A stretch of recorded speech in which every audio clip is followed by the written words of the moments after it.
Chapter 127.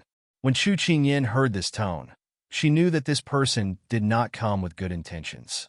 However, the other party did not mention her name, so there was no need for her to admit that the other party was talking about her. Thus, Chu Qingyan ignored her and followed the eunuch who was leading the way. The one in front stopped. She did not expect that the other party would ignore her. Just now, her tone was dragged and sharp, but now it was filled with exasperation. The one in front? Which one was that? Chu Qingyan expressed that she did not know and continued to walk. Then, footsteps came from behind. Chu Qingyan frowned. That person had passed by her and stood in front of her. You really have no manners. Don't you know that this lady is calling you? It was a girl about 12 or 13 years old. She had thick eyebrows and big eyes. She was dressed in pink and had a childish air. However, the look of disdain on her face made Chu Qingyan unable to love her. Who are you really talking about? Chu Qingyan raised her eyebrows. I'm really talking about you. The girl in pink immediately retorted. Chu Qingyan smiled. It's good that you have no manners. Don't block the way. I want to pass. Before the girl in pink could react, a soft and slightly mocking voice came from behind Chu Qingyan. Sister Xiao, this person is saying that you have no manners. Chu Qingyan raised her eyebrows again. It turned out that there was more than one opponent. Linghu Shimu raised her eyebrows. You have guts. You actually dare to scold this lady. At this time, two girls passed by her and walked to Linghu Shimu's side. One was dressed in a Rui Moon dress, and the other was dressed in an embroidered dress. Both of them were 13 or 14 years old. However, like Linghu Shimu, they were looking at her with disdain. The two of them quietly sized her up, except for Linghu Shimu's gloomy face. Chu Qingyan knew that Linghu Shimu was probably the one who stood out and was instigated to provoke her. Chu Qingyan looked at Linghu Shimu lazily. I think it's you who has guts. You dare to block this lady's way. The girl in the Rui Moon dress sneered. Look at your tone. Those who don't know would think that you have some kind of unattainable family background. Chu Qingyan blinked. Could this be the so-called unexpected calamity? She was just walking on the road, and yet someone wanted to bump into her? Sister Su is right. Linghu Shimu agreed. No matter what kind of family background I have, it doesn't seem to have anything to do with you ladies. That doesn't have anything to do with us. It's just that we can't stand by and watch. You're just a crow. Don't think that just because you've climbed up the first prince, you'll be able to fly to the top. Linghu Shimu glared at her and said disdainfully, You guys are really too much. Chu Qingyan facepalmed. She had no interest in quarreling with these little girls. Haha, Chu Qingyan, who do you think you are to speak to us like this? The gentle yet slightly mocking voice from before came out of the mouth of the woman in the embroidered dress. Sister Lingqing is right. You lowly crow. Linghu Shimu put her hands on her waist and said with disdain, What status? Is the status of the King of England's consort enough? Chu Qingyan didn't want to be serious with them. However, these three people were blocking her way, and she couldn't leave. The eunuch who led the way didn't seem to dare to offend these people, and shrank to the side. She could only fight by herself. Crow? They actually dared to call her a crow. They were really drunk. When Linghu Shimu, Lu Su and Yi Lingqing heard this, they were even more annoyed. One of them was the second daughter of the assistant minister of the Ministry of Rights. The other was the eldest daughter of the assistant minister of the Ministry of Appointments, and the other was the eldest daughter of the Grand Preceptor. They could be said to be the capital socialites. The upper class had their own social circles and were always exclusive, especially those who had no value. They didn't know where this Chu Qingyan came from. She suddenly entered the social circle with a high status. Moreover, they had only heard of her name and never seen her in person. Everyone laughed at her for wanting neither power nor wealth. However, she was lucky enough to become the King of England's consort. That was a position that many people dreamed of. Although His Royal Highness always covered his face with a mask, the indescribable aura he exuded when he stood there was enough to make people fascinated. Besides, his status as a prince and the legend of the god of war. Which of these wasn't the reason why the women in the capital flocked to him? Even if the outside world had rumors that His Royal Highness was a jinx to his wife, people had always been conceited. Those women all thought that if they became the King of England's consort, then their fate as His Royal Highness would be changed. At least, that was what Lu Su, who was standing in front of Chu Qingyan, thought. Lu Su looked at Chu Qingyan. Although she was only 10 years old, she was about the same height as her. She had a beautiful and charming appearance. In time, she didn't know what she would look like. She felt a burst of jealousy in her heart. Back then, before the imperial edict was issued, her father had the idea of marrying her to His Royal Highness. However, it was a step too late. His Majesty had already bestowed marriage to Chu Qingyan to His Royal Highness. During those few days, she was so angry that she couldn't even eat. So now that she saw Chu Qingyan, she couldn't wait to tear her face to shreds. As for Linghu Xiaomao and Yi Lingxing, they were looking for trouble with Chu Qingyan not because of Xiao Su, but because of Xiao Ran. The first prince, Xiao Su, was the eldest son and had the most support. Although the second prince was talented, he was dissolute by nature. Most of the ministers in the court had prejudice against him. The third prince was sickly and only accompanied by medicinal soup all day long. It was likely that he was not fated to be the crown prince. As for the fourth prince, he was the most favored by the Sichuan emperor. He was talented and intelligent, so his support was not low. Therefore, although Linghu Xiaomao and Yi Lingxing were young, they often heard their father discussing the current state of the court at home. Because their family wanted them to become phoenixes, they had been eyeing the position of the fourth consort for a long time. However, not long ago, there was a rumor that the fourth prince often went to the King of England's residence, not to find the King of England, but to play with the future consort of the King of England, Chu Qingyan. Therefore, there were rumors that Chu Qingyan had ulterior motives and wanted to have a foot in both boats. She wanted to use her beauty to seduce the inexperienced fourth prince. Therefore, there was the scene of the three women besieging Chu Qingyan. If Chu Qingyan knew the truth, she would probably spit out a mouthful of blood. It was still fine with the big ice cube, but where did Xiao Ran's rumor come from? It was too fake, all right? At this time, a master and servant walked over from afar. When they saw the scene in front of them, the servant said to the master beside him, "Miss, it seems that the rumor you let this servant spread has worked. Not bad. Well done. I want Chu Qingyan to become a rat crossing the street and being shouted at by everyone." A sinister voice spat out from those red lips, carrying a bit of strangeness. This master and servant pair were none other than the granddaughters of Grand Tutor DG, Yao Ruo and Lu Yi, whom Chu Qingyan had met once on the street. Chapter 128. Chu Qingyan raised her eyebrows. "What do you want?" "What do we want?" "Stay away from the fourth prince. You're already a married woman. Don't flirt and seduce the fourth prince." Linghu Xiaomao crossed her arms and said fiercely, "The fourth prince? What did he have to do with Xiao Ran?" I didn't expect that a young lady from an official's family would speak like a commoner. I wonder how the elders in the family would feel if they knew that the daughter they raised was like this. Besides, the fourth prince is the fourth prince, and I am me. We're completely unrelated. Please don't slander others. Although she didn't want to make enemies, it didn't mean that she was a pushover. Linghu Xiaomao was speechless. What she said just now was indeed beneath her dignity. However, if she didn't say that, it would be difficult to vent the anger in her heart. She had once entered the palace to see the fourth prince. She had long been subdued by his elegance and buried it in her heart like a seed that slowly sprouted. Now that she heard that Chu Qingyan was close to him, how could she not be jealous and angry? "Younger sister Xiaomao, there's no need to talk about principles with this commoner. She won't understand, so don't take it to heart." Lu Su seemed to be comforting Linghu Xiaomao, but she was actually belittling Chu Qingyan. Chu Qingyan rolled her eyes. She wasn't in the mood to fight with these little girls. The chrysanthemum viewing banquet is about to begin. I'll have to trouble you to move aside. Otherwise, you won't be able to bear the consequences if you miss the time. Chu Qingyan didn't wait for them to react and walked forward. Just as Chu Qingyan brushed past them, Linghu Xiaomao and the other two exchanged glances. One of them pretended not to care as she stepped on Chu Qingyan's skirt.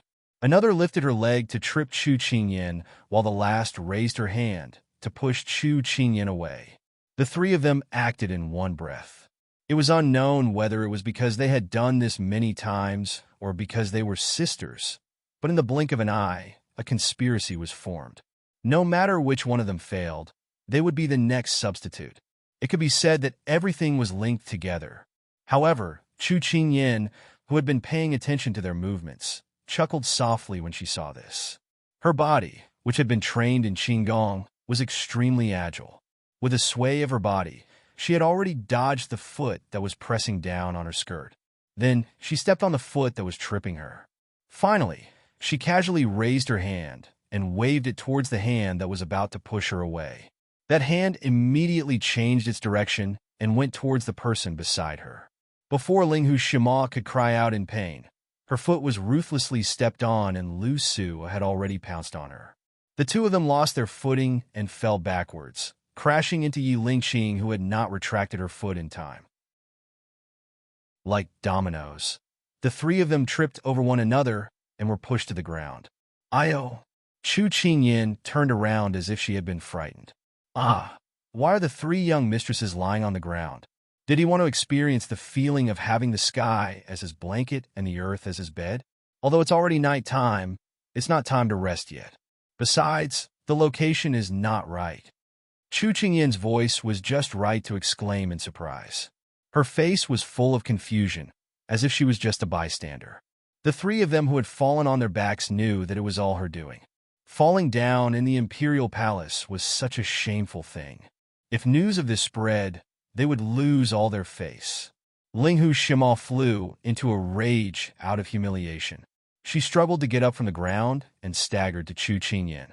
Raising her hand, she wanted to slap her face. She even shouted, "You despicable person, you actually sneak attacked me when I was unprepared. See if I don't smash your mouth." Halfway through, her raised hand was easily caught by Chu Qingyan. Linghu Shima struggled, but she could not break free. She suddenly panicked. "You slut! Let go of me!" Chu Qingyan pulled her close and saw the fear in her eyes. She revealed her white teeth eerily and said close to her ear, "You really are stupid. You were instigated to stand out and still think that you're infallible. Who told you that this young lady is on good terms with the fourth prince? Don't be sold by others and still help them count their money." Also, at this point, Chu Qingyan's gaze swept towards Lu Su and Yi Lingqing, who had just gotten up from the ground. Her eyes suddenly turned cold. This young lady hates people who play tricks the most. If you have the ability, then continue to come at me. This young lady has been feeling bored out of her mind recently. I don't mind playing with you. With that, she exerted force and threw Linghu Shima towards the two. Lu Su and Yi Lingqing, who had just steadied themselves, were knocked back 2 steps by Linghu Shima. Fortunately, there was a large rock behind them. Otherwise, they would have fallen and become dizzy. Chu Qingyan, don't be so smug. You'll have to move in and out of the capital eventually. The circle is only so big. Be careful of retribution. Lu Su pointed at her angrily. Chu Qingyan chuckled. If you haven't done anything wrong, you won't be afraid of ghosts knocking on your door in the middle of the night. You guys, on the other hand, pay attention to your door at night. Lu Su and the other two shuddered, but they did not want to lose their momentum. In the end, Yi Lingqing put on a strong front and said, "Chu Qingyan, remember this. We are irreconcilable with you. Go ahead." Chu Qingyan shrugged her shoulders nonchalantly.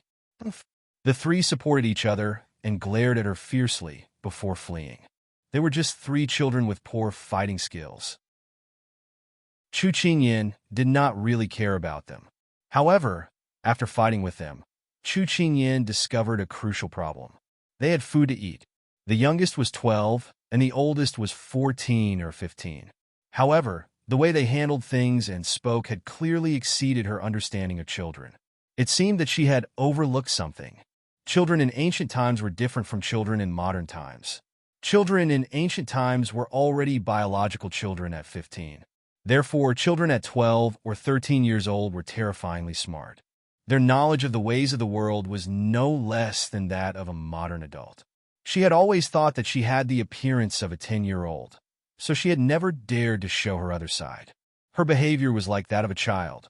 Now that she looked at it, it was actually wrong. Perhaps in the eyes of outsiders, she was innocent if put nicely. But to put it bluntly, she was simply stupid. She could not go on like this. Otherwise, she would only be bullied by others. No one knew that the inconspicuous incident in a remote corner had become the catalyst for the awakening of Chu Qingyin's inner universe. She had always used her cleverness and innocence to hide her 20-year-old mind. Now, she was no longer willing to live so foolishly. Yao Yinruo, who had witnessed all of this, was surprised by Chu Qingyin's agility and intelligence. At this moment, she saw that her eyes were shining with a dazzling light. Yao Yinruo's heart suddenly skipped a beat. There was an inexplicable fear in her heart. It was as if she could see her future dazzling and proud figure through this scene. Yao Yinruo quietly clenched her fists. No, she would never let Chu Qingyin have the qualifications to stand beside His Royal Highness. She must get rid of her. Chapter 129. Chu Qingyin stood in place for a while. Just as she was about to leave, she heard the familiar ringing of the pagoda bell. She turned around and saw Su Jian dressed in green monk robes. Behind him was a verdant black bamboo, which made him look tall and handsome. "Master, long time no see." Chu Qingyin curtsied to him. Although he had tried to persuade her to enter Buddhism and angered her, he had saved her twice after all. She could not forget his life-saving grace. "Almsgiver Chu, how have you been?" Su Jian walked over step by step with a smile. Although he was dressed in simple monk robes, they were sewn from the most precious Indian silk. With each step, they flowed with a low-key luster, just like his status. He was hidden in the city, but also unapproachable. "Master, are you also going to attend the chrysanthemum banquet?" Chu Qingyin followed him slowly towards the imperial garden. Yes, a few days ago, he had entered the palace to chant scriptures and chant Buddhist scriptures for Sichuan Emperor to drive away distracting thoughts. The Sichuan Emperor had invited him to the palace. Originally, he did not want to participate in these worldly affairs, but when he thought that Chu Qingyin would be there, he agreed. He did not expect to meet her as soon as he entered the palace. "Almsgiver Chu, how have you been?" Su Jian asked with a smile. Chu Qingyin spread her hands. So, not bad. But master, how about you?" "Chanting scriptures and chanting Buddhist scriptures, meditating. I have new insights every day. It's very fulfilling and meaningful." Su Jian looked at her with a smile. Looking at his clear eyes looking back at her, Chu Qingyin hurriedly raised her hand. Stop. Master, you're not trying to persuade me to become a monk again, are you? What's wrong with becoming a monk? It's better than wasting your time." Su Jian asked, puzzled. "Master, how can you tell that I'm wasting my time? I've been living a carefree and fulfilling life every day." Chu Qingyin shrugged. "Indeed, your steps are light. It seems that you've learned Qigong," Su Jian commented. Chu Qingyin was surprised. She didn't expect that she could tell whether someone practiced martial arts just by looking at their eyes. It was simply too amazing. Grandmaster's insight is truly unique. You were able to see through all of this. But then again, you're a senior monk, so why are you participating in the palace banquet of the secular world? Shouldn't you be meditating in a Buddhist temple? Chu Qingyin blinked at him. Su Jian knew that she was doing this on purpose, but it wasn't as if he couldn't answer this question. A monk is born in the world of mortals and re-enters the world from the world of mortals. As long as one's state of mind is peaceful, it is the same everywhere. Chu Qingyin nodded. She felt that this was not unreasonable. Unfortunately, she did not want to be a family member. "Then, Master, do you know how to tell fortunes?" People say that senior monks have heavenly eyes and can see demons and ghosts that ordinary people can't see. They can see through all the strange things in the world. Is that true? Su Jian could not help but laugh when he heard this, and a smile spread across his face.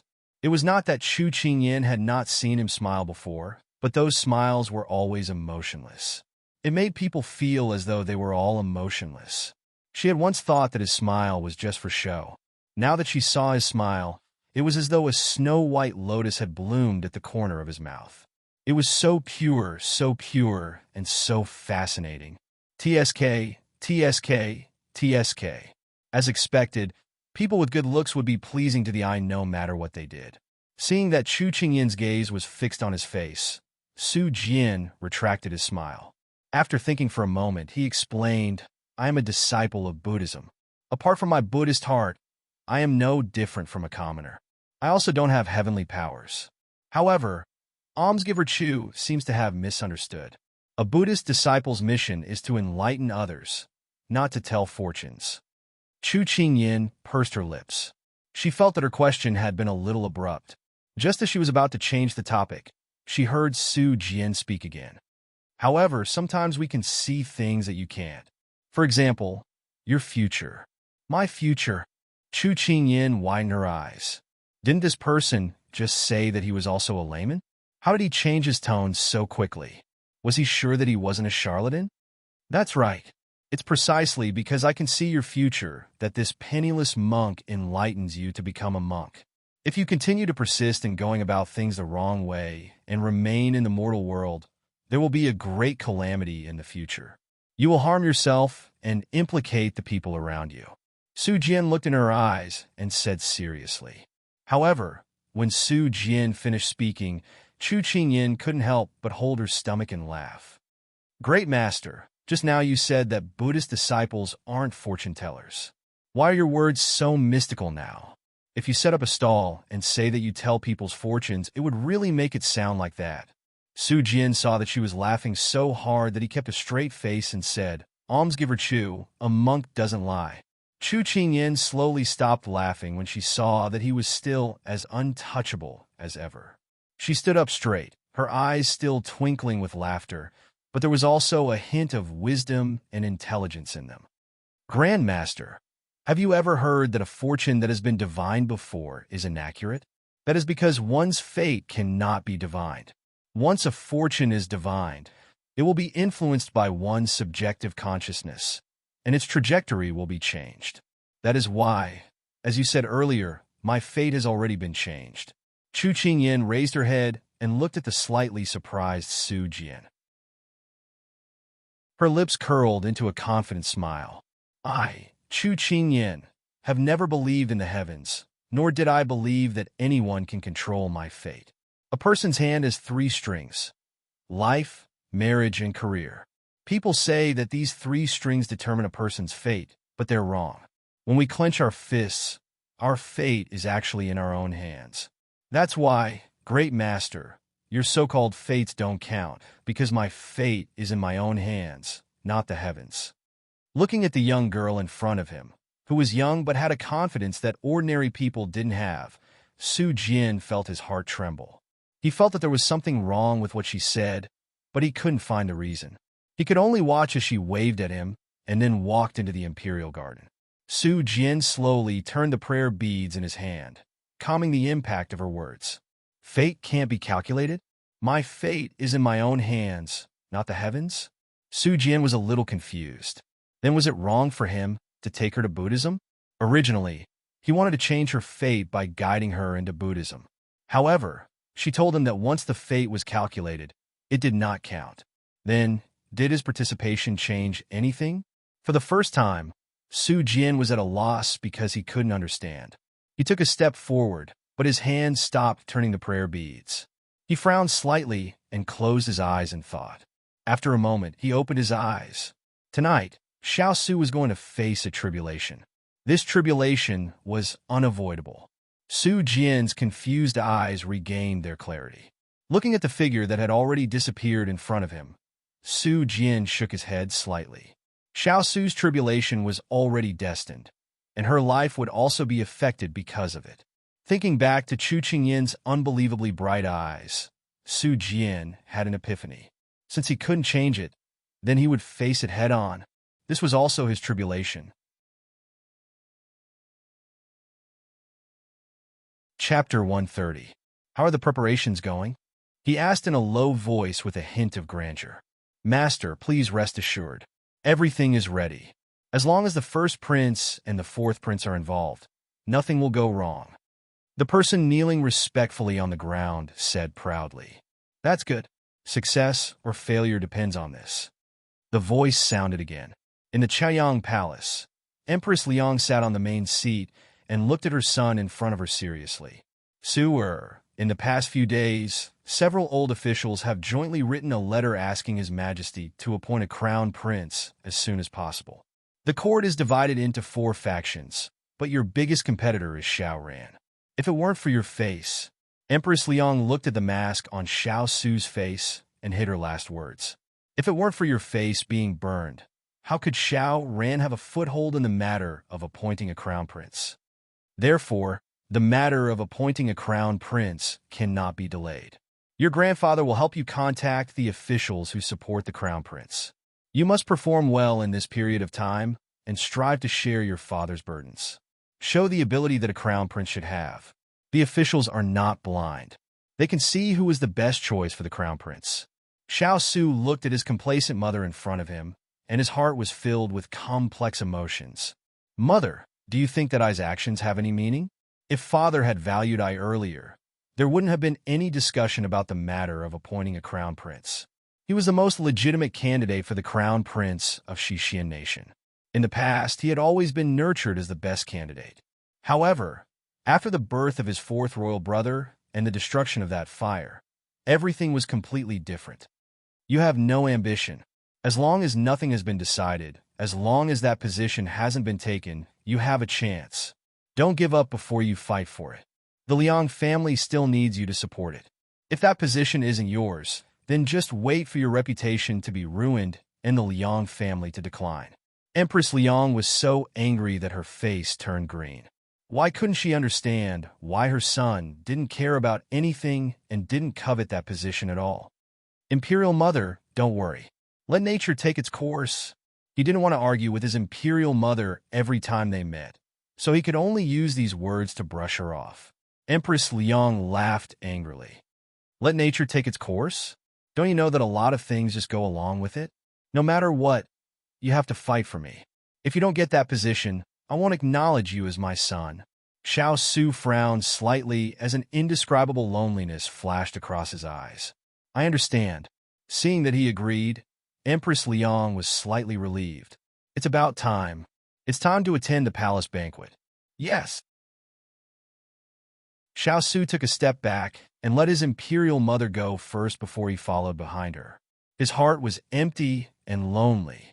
He didn't know if the little fellow could handle it by herself. Just now, he had already instructed one of his subordinates to take good care of her.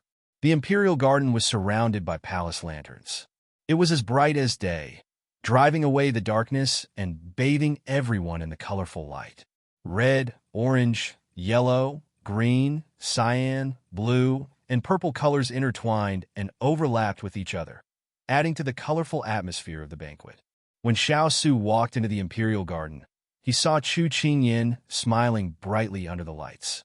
His heart, which had always been worried about her, was finally put down at ease. Seeing Big Ice Cube, Chu Qingyin immediately waved at him secretly. When Big Ice Cube sat down beside her, Chu Qingyin couldn't wait to say to him, "I met a sister. She's very nice. When she saw me coming, she brought me to a seat and chatted with me. She told me a lot of things. Look, she's over there." Chu Qingyin pointed at the long table at the back. Xiao Su looked in the direction she was pointing at. It was the womenfolk of his subordinate. The official sitting beside the womenfolk hurriedly bowed to him. Xiao Su nodded to him. Xiao Su didn't point out that the person was his official's wife. He had received his orders to look after her. He said, "Not bad. You can make friends as soon as you arrive." Chu Qingyin held her face and giggled. "Who told me to have a face that everyone loves?" Xiao Su laughed and shook his head. Finally, he asked, "Did anyone make things difficult for you on the way here?" "No, I didn't cause any trouble either," Chu Qingyin said resolutely. She did not intend to tell Big Ice Cube about what they had encountered on the way here. There was no need to involve Big Ice Cube in a battle between girls. What's more, she did not take those people seriously. Their battle prowess was too weak, and they were not worthy of her attention. Xiao Su nodded when he heard this. At this moment, Sichuan Emperor's imperial carriage arrived. Consort Yu was standing on Sichuan Emperor's left, and the fourth prince, Xiao Ran, was supporting him on his right. They looked like a happy family of three. Everyone present was smart. When they saw this scene and then looked at Empress Liang, who was sitting on the main seat, they had an idea. Chu Qingyin stared at the three people, then looked back at Big Ice Cube. She said with a sweet smile, "Big Ice Cube, are there a lot of chrysanthemums at today's chrysanthemum appreciation banquet?" Yes, the chrysanthemums this time were specially cultivated by the Imperial Household Department. Some are also collected from the common folk. It will definitely be an eye-opener for you later. Xiao Su had a strange feeling that this little girl in front of him was only asking this question to divert his attention. If only I had a camera. Then, I would be able to take a picture, Chu Qingyin mumbled. Camera? Xiao Su was confused by this strange word. She didn't expect that she would let it slip.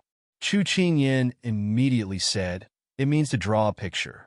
It means to draw a chrysanthemum and keep it forever." Xiao Su fell in a deep thought when he heard this. At this moment, everyone at the banquet had already taken their seats. Chu Qingyin glanced over and saw many things that stood out. For example, there were many handsome men with different appearances. The untainted and transcendent Buddhist monk Su Jian.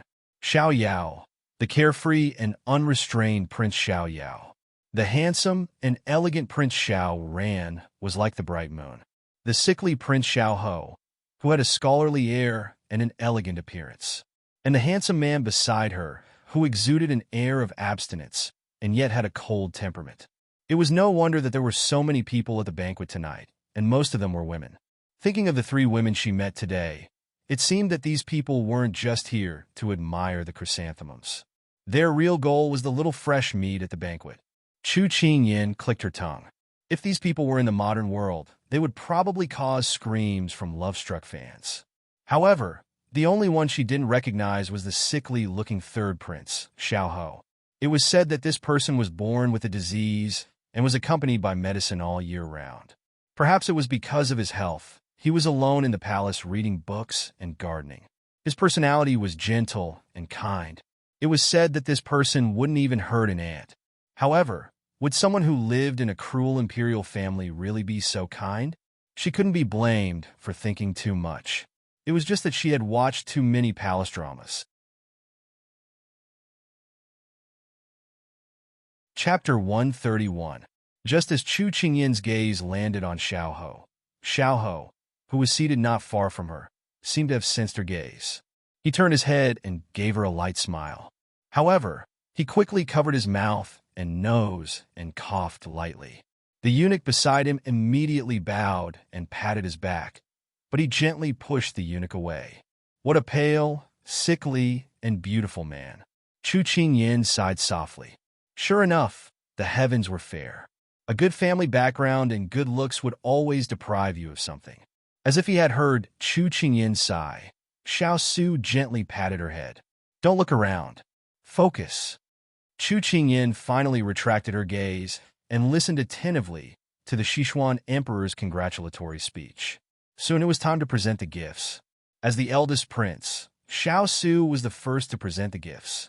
Xiao Su presented a painting of a pine tree that was extremely difficult to find in the world. The Sichuan Emperor loved to admire famous paintings the most. Since the painting of the immortal had passed away a long time ago, his paintings were even harder to find. It was said that this pine tree painting was something that he had left behind before his death, but it had long since disappeared without a trace. Who would have thought that he would be able to see the splendor of a famous master on this mid-autumn festival? The Sichuan Emperor glanced at the painting and said, "Thank you for your thoughtfulness." Then he ordered someone to put it away. In the eyes of the ministers, this scene made them think that something was amiss. They originally thought that the emperor, who loved paintings as much as his own life, would definitely praise the eldest prince greatly. However, they didn't expect the emperor to be so calm. Could it be that the emperor was so calm because of the commotion over the succession of the crown prince? However, the minister's suspicions were dispelled when the fourth prince, Xiao Ran, presented his gift. The second prince presented a rare luminous pearl from the southern sea, which received the Sichuan emperor's praise. The third prince, Xiao, presented a 1,000-year-old Ganoderma lucidum, which was also praised by the Sichuan emperor. When the fourth prince presented him with a set of priceless writing brush, ink, paper, and inkstone, the Sichuan emperor's calm demeanor was immediately broken. He stroked his beard and said "good" 3 times. He even had someone bring it over and admired it for a while before having the palace servants put it away. Everyone was puzzled. Although this set of ink, paper, and inkstone was priceless in terms of sincerity, it was not as good as the first prince's. In terms of value, it was not as valuable as the second prince's. In terms of value, it was not as valuable as the third prince's. Why was it able to receive such special treatment from the emperor? But on second thought, everyone already had the answer. Perhaps it wasn't the gift that caught the eye of Sichuan emperor, but the person who sent the gift. It was rumored that Sichuan emperor favored the fourth prince, and it was proven to be true. Everyone's gazes swept across the 4 princes, each with different thoughts. When Chu Qingyan saw all of this, she suddenly felt sorry for the tall and seemingly invincible person. When he returned to his seat, Xiao Su felt a small fist being stuffed into his hand. Then, like a small flower bud, it slowly bloomed. Petal by petal, it drilled through the gaps between his fingers and tightly wrapped around him. Xiao Su was surprised by her sudden clinginess. Thinking that she was not used to this kind of situation, he comforted her in a low voice. "If you don't like it, we'll go back in 2 hours." When Chu Qingyan heard this, she raised her head and smiled at him. "No, I just suddenly wanted to be close to you. Maybe it's because the night wind is a bit cold." "It's not that the night wind is too cold, but I'm afraid that your heart is too cold. My body temperature is not high, but I want to warm you up. Please don't mind." As if he could feel the warmth in her eyes, Xiao Su felt that the coldness in his heart was slowly being eroded and driven out by her. His gaze fell on the main seat. That family of 3 looked harmonious and warm. Then he looked at his Mufei, who sat there as if she was an outsider. His heart became ice cold. Since he was young, his imperial father had never looked at him. He had never given him any expectations, let alone encouragement. His imperial mother, who was strict to him, and his imperial father, who was indifferent to him, played the role of his parents in his life. On such a beautiful day, he couldn't feel any warmth in his heart, until that pair of small hands held him without any hesitation. With a weak light, it slowly shone into the darkness in his heart. He originally thought that he would be lonely for the rest of his life, but suddenly, a little fellow appeared and held his hand, unwilling to let go. He felt that it was not bad to bring this burden along. "If we leave early, we might be able to make it in time for the banquet." His voice became a bit soft, but it was no longer as cold as before. Chu Qingyan thought that her parents were still in the palace, and her face immediately lit up.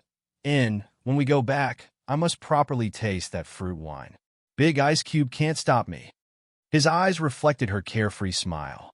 Xiao Su unconsciously tightened his grip on her hand. "Okay." Chu Qingyan was a bit surprised. Suddenly, she felt that the gentle Big Ice Cube was really charming. "Osmanthus blossoms all over my head." Which family's youth was so romantic? Very quickly, it was time to admire the chrysanthemums. The head steward of the Imperial Household Department led the palace servants into the Imperial Garden in an orderly manner. Behind them were more than 100 palace maids, each of them holding a flower pot in their hands. Inside the flower pot were different kinds of chrysanthemums. The first to enter everyone's eyes was the black peony. It had a bright red color, the peony of the chrysanthemum. Then there was the jade plum. The leaves were long and thin. The color was snow white, and the center of the chrysanthemum was dyed a light yellow. Very quickly, the flowers were mesmerizing.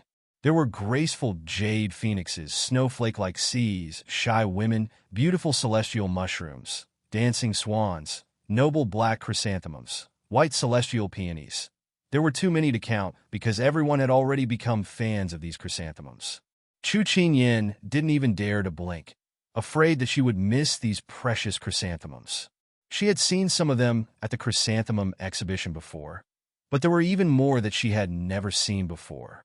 Xiao Su saw that she was dazzled, so he let her go out to admire. Because the chrysanthemums were all piled up in the center of the imperial garden for the palace servants to admire, many people left their seats and went closer to see these rare and precious flowers. Chu Qingyan also joined the army of fans.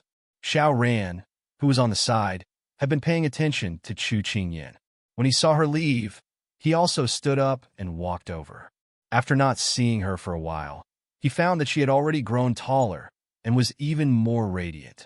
The feelings of longing that he had hidden began to flood out when he saw her from afar. Qingyan, Chu Qingyan heard someone calling her and turned her head to look. She saw Xiao Ran standing in the crowd. He was wearing a snow-white brocade robe decorated with fine sapphire blue patterns. He had sapphire blue sleeves and a sapphire blue belt. Blue and white, it made this person stand tall and handsome. Chu Qingyan shook her head. Sure enough, it was a beauty that could bring disaster to people.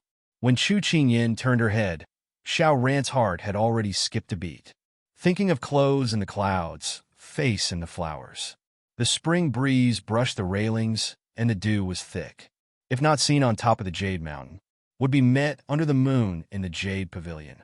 In the sea of flowers, she had a beautiful head and beautiful eyebrows. She smiled sweetly.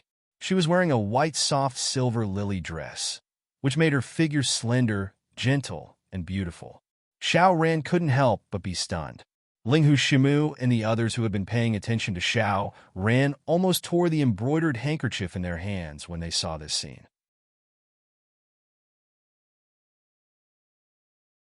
Chapter 132. Fourth Prince, what's wrong? Chu Qingyan saw that he was in a daze and couldn't help asking. Xiao Ran came back to his senses and rubbed his head in embarrassment. Nothing. I just feel that after not seeing you for a long time, you seem to have grown a lot taller and more beautiful. Chu Qingyan smiled generously when she heard that. Of course I've grown taller. Recently, I've been undergoing devilish training. It would be strange if I didn't grow taller. What do you mean by more beautiful? But this lady's looks are not bad to begin with. Being teased by Chu Qingyan, he didn't talk back like before and instead laughed happily with her. Chu Qingyan felt that this Xiao Ran seemed to have changed into a different person after not seeing him for a few days, but she didn't pay much attention to it. Qingyan, I haven't been to the prince's residence in this period of time. Did you think of me? Xiao Ran saw that she was unable to take her eyes off the chrysanthemums and mumbled the words that he had hidden in his heart for many days. But his voice was too soft, so Chu Qingyan turned her head and asked, What did you just say? He had already used up all his courage, and seeing her turn her head, he quickly waved his hand. Nothing, nothing. Chu Qingyan frowned. Fourth Prince, you're acting very strange today. Are you sick? Are you sick? Perhaps he was suffering from lovesickness. It was just that the person involved couldn't see his own heart clearly. No, it's just that Imperial Concubine Mother is restricting me from leaving the palace, so it's a bit stuffy. Xiao Ran made up an excuse. Chu Qingyan thought about it and felt that it was true. At that time, consort, you had almost beaten her to a pulp because of Xiao Ran. So her way of educating her son must be very tyrannical. So looking at the 12 or 13-year-old Xiao Ran in front of her, she felt a sense of sympathy and couldn't help but comfort him. As the saying goes, a strict mother produces a tall son. Even though your Imperial Concubine Mother is very strict with you, but it's for your own good, so just bear with it. Xiao Ran pursed his lips. A strict mother produces a tall son? Wasn't a strict teacher supposed to produce a brilliant disciple?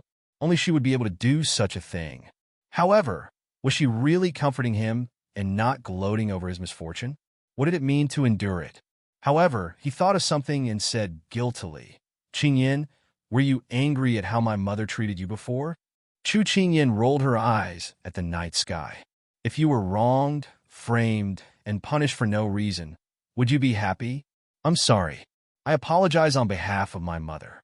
Please don't take it to heart. Xiao Ran quickly said.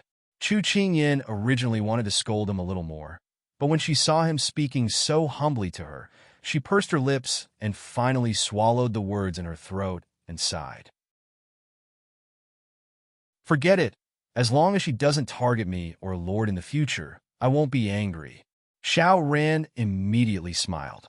It was as if the moon had suddenly parted the dark clouds in the night sky to reveal the blue sky. It was so bright that it penetrated one's heart. Chu Qingyin sighed in her heart. Why was this child so straightforward? Didn't he know that Consort Yu and the Fu family behind her were at odds with Big Ice Block and the Liang family? She could imagine that in a few years there would be no Liang family and no Liang family. This was the cruelty of politics. However, now is not the time to point it out. Chu Qingyin closed her mouth and focused on admiring the chrysanthemums. After admiring the chrysanthemums, the palace banquet began. Faced with the exquisite dishes that were pleasant to the eye, but not to the mouth, Chu Qingyin gave Big Ice Block a thumbs up. As expected, he had foresight. Otherwise, she would have gone home hungry tonight. Xiao Su glanced at her indifferently. Although he did not show it on his face, there was a hint of a smile in his eyes. Big Ice Block, where do you think we will be during the next Mid-Autumn Festival? Chu Qingyin held her chin. Although her eyes were looking at the singers, her mind had drifted away. Why do you ask? Xiao Su held the wine glass and swirled it, but he did not drink it. His gaze fell on the wine, and there was a distant look in his eyes. Because today you don't know what will happen tomorrow, and this year you don't know what will happen next year. No one can guarantee that if you are here today, you will still be here next time. No one can guarantee that after today, you will still be by your side tomorrow. There are many accidents in life, and no one can control them. The 15th of August, the Mid-Autumn Festival. Every time there was a festival, one would think of one's family. Under the bright moonlight, she thought of many things. 20 years of life, childhood sweethearts, desk mates, high school classmates who agreed to apply to the same university, and future college roommates who planned together. She had thought that her life would not have so many accidents, and everything would be going according to plan. But suddenly there was an accident. After sleeping for a while, she appeared in the ancient times. There was no advanced transportation, no familiar companions, and she could only rely on her own efforts to protect her family from being bullied. When she saw the moonlight, it was as if a hole had opened in her heart, and the cold wind rushed in. She did not know what day it was. That was why she felt emotional. Would the person who had been with her for a long time leave? Would everything disappear the moment he opened his eyes? Would it be like a dream? She did not dare to think too much about it. Xiao Su did not know why she would feel emotional like this. He only felt that this kind of emotion did not suit her bright personality. No matter what, this king will not leave you alone. Big Ice Block, it's a promise. She turned her head and looked at him seriously.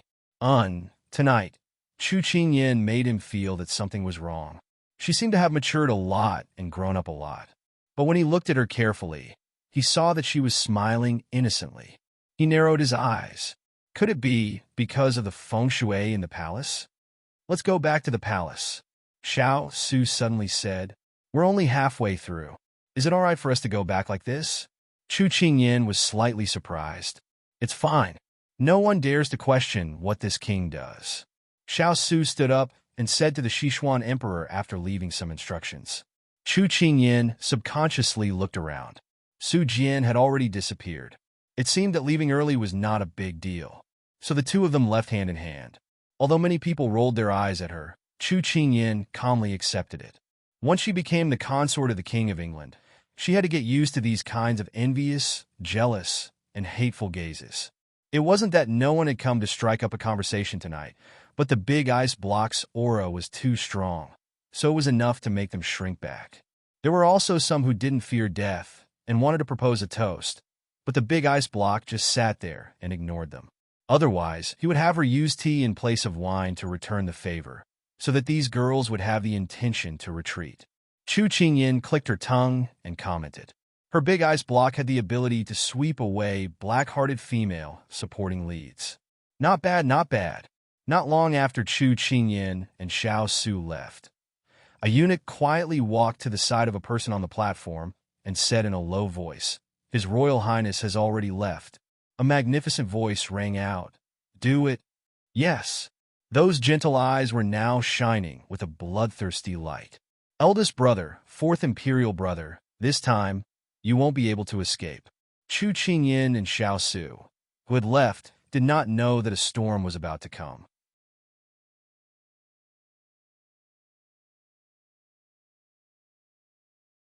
Chapter 133. A eunuch walked to Xiao Ran's side and spoke in a voice that everyone could hear. Your Highness, the fourth prince, the first prince is in the side chamber. He says he has something to discuss with you and asks that you and this servant go over. Xiao Ran was originally puzzled as to why his eldest brother and Qing Yin had disappeared in the blink of an eye. He originally wanted to go look for them, but now that someone had come to report, it was like someone had sent him a pillow when he wanted to sleep. Thus, he asked for instructions from the Sichuan emperor and left with the eunuch. Xiao Ran thought that he would be able to see Chu Qingyin later and felt incomparably happy. He held the doll that he had prepared to give to Chu Qingyin and was a bit excited. He didn't have time to give it away just now. If Qingyin was by his eldest brother's side, he would give it to her. Thus, Xiao Ran was a bit absent-minded as all his thoughts were on the meeting later. After passing through the long corridor and the lotus pond, they arrived at a remote palace. Xiao Ran felt that something was wrong. If his eldest brother had something to discuss with him, he wouldn't have chosen such a remote place. Why would this eunuch bring him here? At this moment, the eunuch who had lowered the brim of his hat had his back facing Xiao Ran. It was unknown what he was thinking. Xiao Ran looked around the empty palace and felt suspicious. Why would my imperial brother choose this place?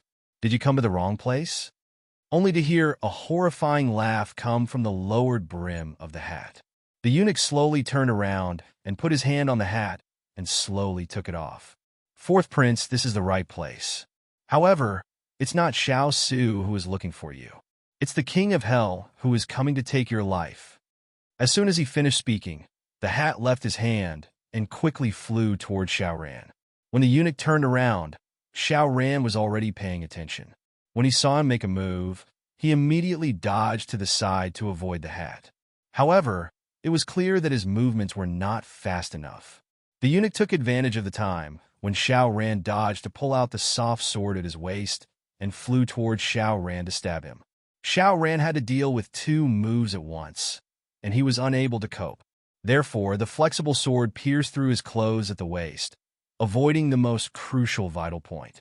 The eunuch didn't get angry. With a backhand, he struck Xiao Ran's shoulder heavily. Xiao Ran spat out a mouthful of blood, and his whole body bounced back and hit the stone wall behind him. Who are you? How dare you try to assassinate me? Xiao Ran supported himself with both hands on the ground and stood up with difficulty. Although the corners of his mouth were bleeding, he still had the demeanor of a prince. At this time, he had not lost his pride. Xiao Ran knew that this person was a top-level assassin because he was clear about his own body. He wouldn't be so weak. Moreover, this person ignored his identity and attacked him. Then there were only two possibilities. The first was that this person was a hired assassin who was used to assassinate people. The second was that he was a death warrior who had been trained in the dark by a high official. He would wait for the right time to come out and eliminate a thorn in his master's side. Fourth prince, you don't need to know who I am, because you will soon go to hell. The eunuch raised his long sword and slowly approached. What do you want? If you were paid by someone, then this prince will guarantee that he will give you 3 to 10 times the money. Xiao Ran ignored his movements and calmly negotiated with him. The assassin in eunuch uniform sneered, money has no allure to me. Fourth prince, you'd better close your eyes and enjoy the feeling of death. Raising his sword, he was about to stab the assassin's chest. Xiao Ran ruled out the first possibility. This person was not hired by someone, but was sent by someone to kill him. Xiao Ran looked at the tip of the sword and clenched his teeth. When it was about to fall, he used all his strength to roll to the side. His sword missed. The assassin suddenly became impatient. They had already been out for some time.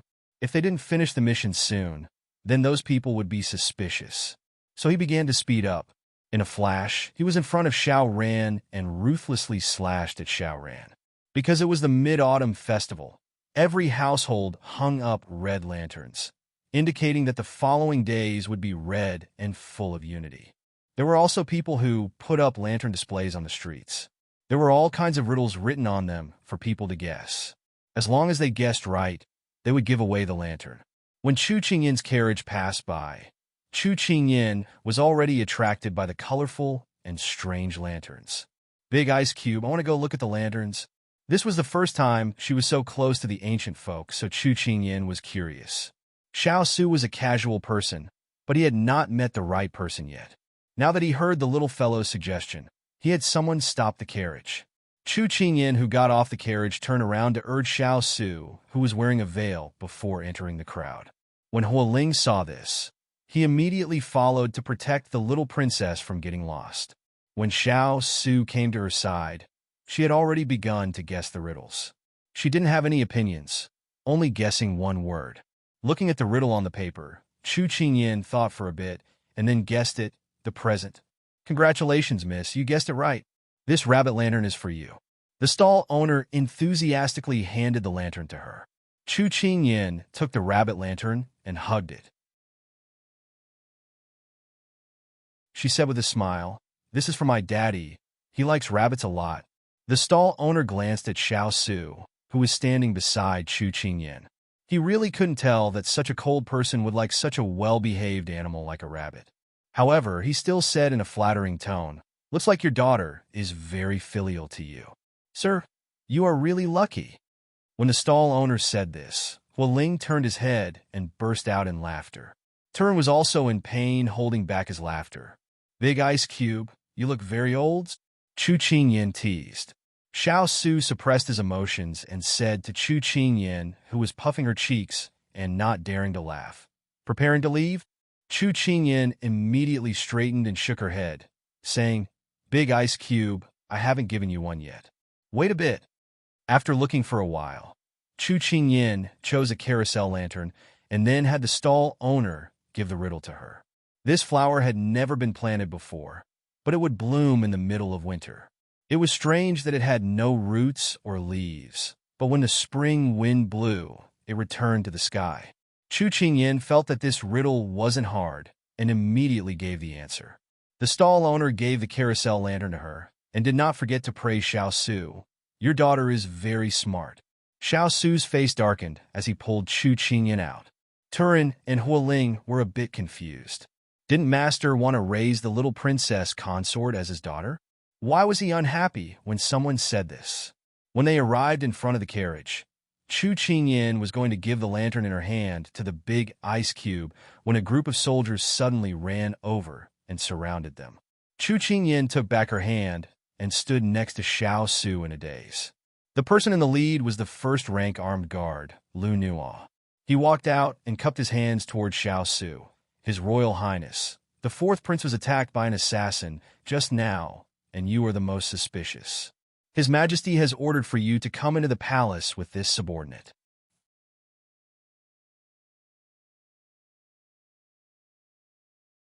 Chapter 134. The fourth prince was assassinated? Chu Qingyin was stunned, but thinking about it, she could accept it. After all, on the street, those assassins were aiming for him.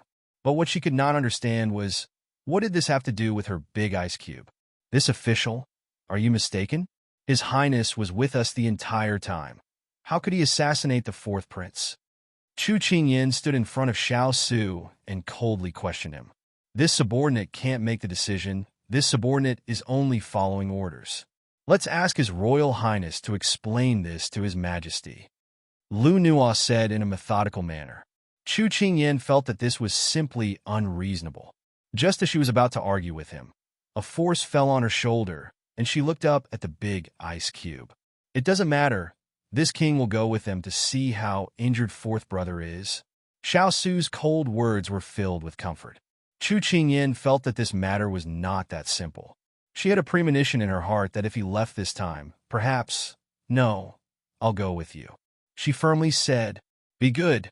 Don't you still want to give the rabbit lantern to your father? They're still waiting for you in the palace." Xiao Su rarely saw her sticking to him like this. His lips curled into a smile, but it was hidden under the mask, so no one could see it. Chu Qingyin's heart was unwilling, but she knew that she couldn't help. If she went with the big ice cube and he had to take care of her, wouldn't he be distracted? In the end, she could only nod her head. Her obedient and sensible behavior warmed Xiao Su's heart. He said a few words to Turin and Hualing before turning to leave. Suddenly, his sleeve was gently pulled. He looked down and saw a pair of eyes shining like stars with a bit of reluctance. "Big Ice Cube, don't come back too late. I'll wait for you to come home." Cracks once again appeared on the cold wall of his heart, and the words that were as warm as the spring breeze drilled into his heart bit by bit. "Go home?" His eyes softened and he raised his hand to stroke her head. His voice was like a zither. "All right, don't worry. You have to keep your word." Chu Qingyin pursed her lips. She clearly had a bad premonition in her heart, but she was powerless to stop it. She could only convince herself not to become his concern. Xiao Su didn't answer. He only rubbed her head even more gently before he turned around and left. "Thank you for His Royal Highness' cooperation. This way, please." Lu Newell reached out and bowed to Xiao Su. Before he left, he glanced in the direction of Chu Qingyin and was slightly surprised. His Royal Highness was cold and aloof. He never let people get close to him. Today, he saw him being so gentle to Chu Qingyin. It was hard to believe. If he hadn't seen it with his own eyes, he wouldn't have imagined that the cold His Royal Highness could have such a gentle side. It could be seen that this little Wang Fei had a significant place in his heart. Watching as the big ice cube was taken away, Chu Qingyin held the merry-go-round in her hand that she wanted to give him. Her heart was at a loss. Her right eye kept twitching. As the saying went, the twitching of the left eye was a blessing, the twitching of the right eye was a disaster. She didn't know if it would come true. "Big ice cube, you have to be fine." Seeing the little Wang Fei staring blankly in the direction that his master left, Turin went forward to remind her, "Little Wang Fei, it's late. Master told this subordinate to take you back as soon as possible." "Turin, His Highness will come back, right?" Chu Qingyin turned her head and looked at him like she wanted an answer. Turin had never seen the little Wang Fei so panicked. He looked in the direction of the imperial palace. He didn't have any confidence. Everything had happened so suddenly that no one could react. "It will be fine. He is our Highness." Turin lowered his head and didn't dare to look into her eyes. The little Wang Fei's eyes were too clear. If he looked into her eyes, he wouldn't be able to hide. Chu Qingyin didn't notice that something was wrong with Turin. She nodded as if she had found a trace of comfort. When she prepared to get on the carriage, she found that Hualing had disappeared. "Where's Hualing?" "He was sent by Master to investigate this matter." Turin replied truthfully. Chu Qingyin nodded to show that she understood. The Big Ice Cube was the eldest prince of a country and had many elite soldiers under his command. He would definitely be able to find the truth. She raised her head to say to Turin, "If you have something to do, you don't need to worry about me. His Highness matter is more important." Turin smiled when he heard this. "This subordinate's most urgent task is to send you back to the Fu." Chu Qingyin wanted to return a smile, but she found that she couldn't smile. She got into the carriage and looked at the empty couch across from her. Her heart was empty. There had been 2 people when they left, but only she was left when they went back. They quickly returned to the Wang Fu. When the people in the Fu saw that she was the only one who came back, they all asked about Lord's whereabouts. Chu Qingyin didn't have the mind to deal with them. She gave orders to White Tiger and Hong Yi and then gave them full authority to deal with it. The main reason was to appease the people. Because she was young and didn't have enough prestige in the Fu, it had to be done by the older people in the Fu. Hong Yi and White Tiger had stayed in the Wang Fu for a long time. Their endurance and adaptability were very good. When they heard Chu Qingyin's orders, their expressions changed slightly, and then they took over all the matters in the Wang Fu. Chu Qingyin was very satisfied. Although she had taken over some matters in the Wang Fu under the urging of the Ice Cube, she was in a mess now. The most important thing for her now was to wait for the Ice Cube's news. She also sent people to send her parents back to the Chu family and told them not to go out casually for the next few days. She also told them to ignore the Chu family's questions. When Chu Mu's mother left, she didn't say anything. She only patted her daughter's head because she knew that her daughter's heart was in a mess at this time. She didn't need to add to her daughter's troubles. Chu Mu's father seemed to smell something wrong and became even more obedient. He held the rabbit lantern and waved at his daughter and left. One incense sticks time, 2 incense sticks. Time passed. The night became darker. The main courtyard was brightly lit. Mistress, you should go and rest first. If Lord comes back, this servant will call for you. Xining looked at her mistress, who was standing on the windowsill, and her heart ached. No, I want to wait for news from His Highness. Chu Qingyin's tone was very firm. Xining's eyes turned red, but she knew that her mistress wouldn't listen to her no matter how she tried to persuade her. She put her hands together and muttered, "The merciful and merciful Guanyin Bodhisattva, please protect my lord's safety. Otherwise, my mistress will be sad." At this time, Hualing came back. Chu Qingyin hurriedly stepped forward and asked, "How is the investigation going? Is His Highness all right?" Hualing's expression was a bit ugly. Tonight, His Highness the Fourth Prince was attacked by an assassin in the side hall, and the assassin escaped. I heard that he received Master's invitation, so all the blame was pointed at Master. His Majesty was furious and summoned Master back to the palace for interrogation. Now that the palace gates are locked, no news can be leaked. This subordinate can't find out how Master is doing right now.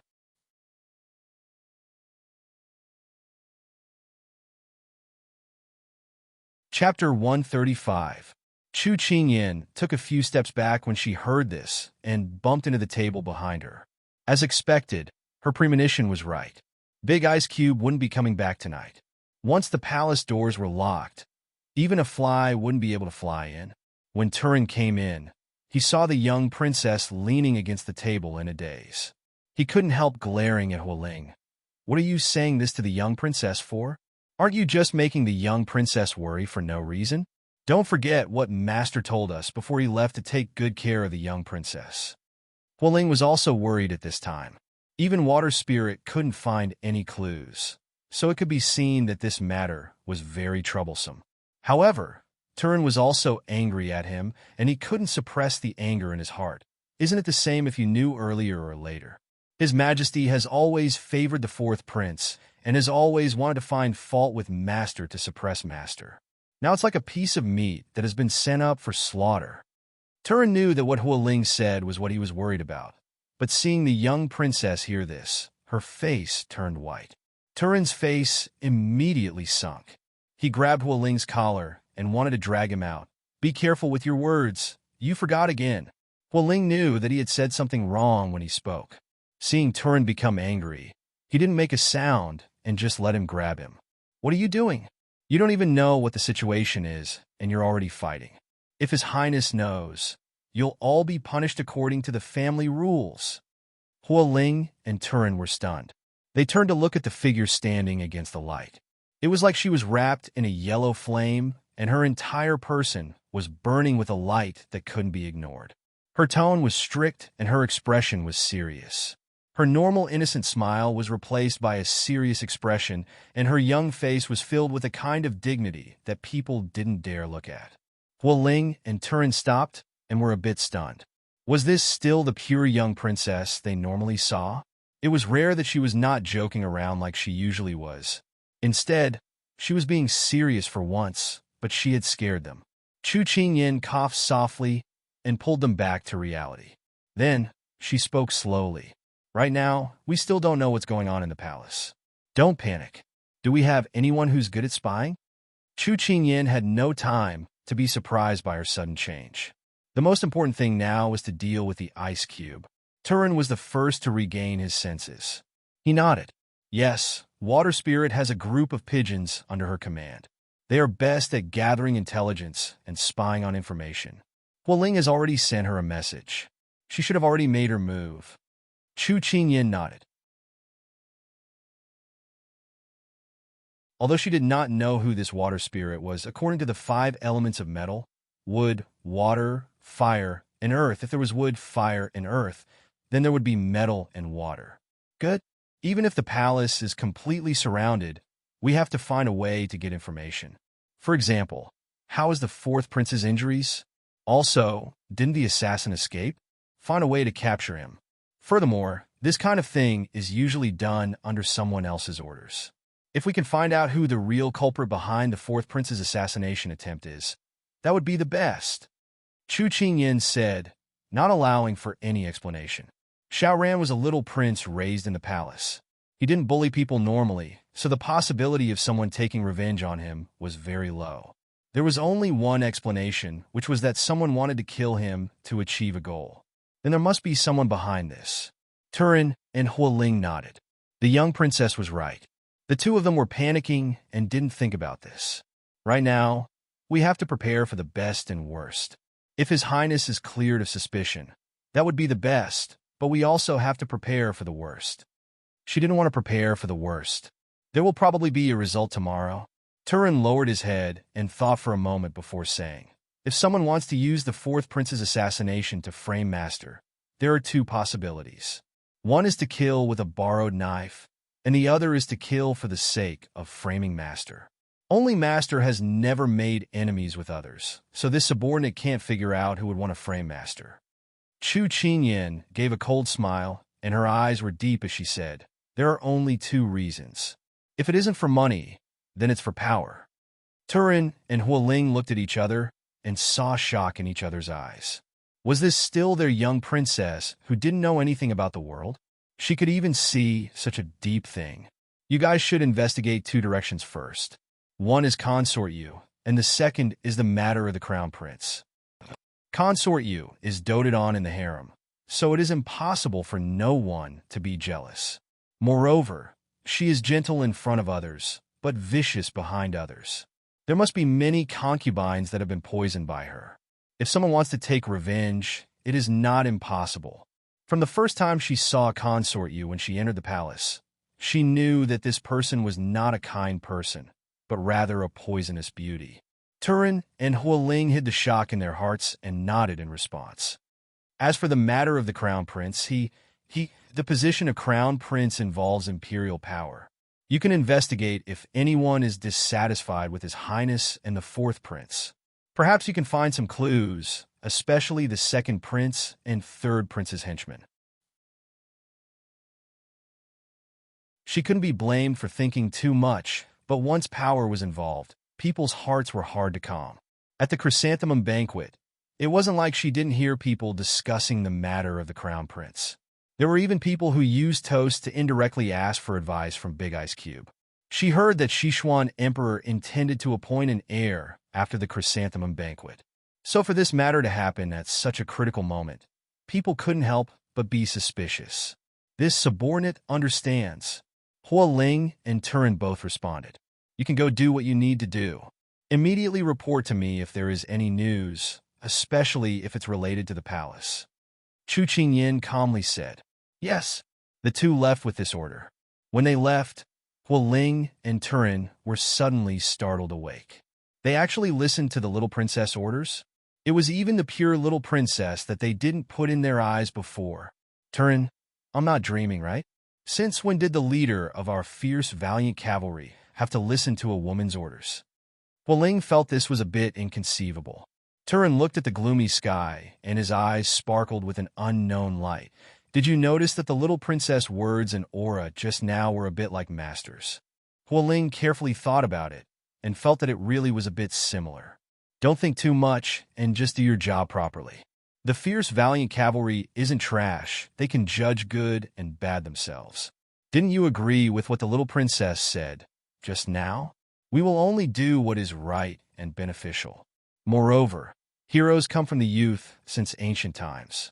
Perhaps the little princess can really bring Master back safely. Turin patted his shoulder. Master had always been their backbone, and only their fierce, valiant cavalry could display their greatest use. Now that Master wasn't here, could the little princess' thin shoulders support the situation? Perhaps this young and tender backbone would bring them unexpected surprises. Xining's eyes were filled with admiration for her master's intelligence. Although she didn't understand a single word, when Hualing and Turin left, she saw her master's body sway slightly. She quickly rushed forward to support her. Master, what's wrong? Chu Qingyan stabilized herself by leaning on her and waved her hand. It's nothing, I'm just a bit flustered. She slowly spread her hands, and they were covered in sweat. She had used all of her mind to stabilize Hualing and Turin, but she wasn't worried that they wouldn't listen to her. They weren't people who couldn't tell right from wrong. so they wouldn't reject her ideas just because she was young.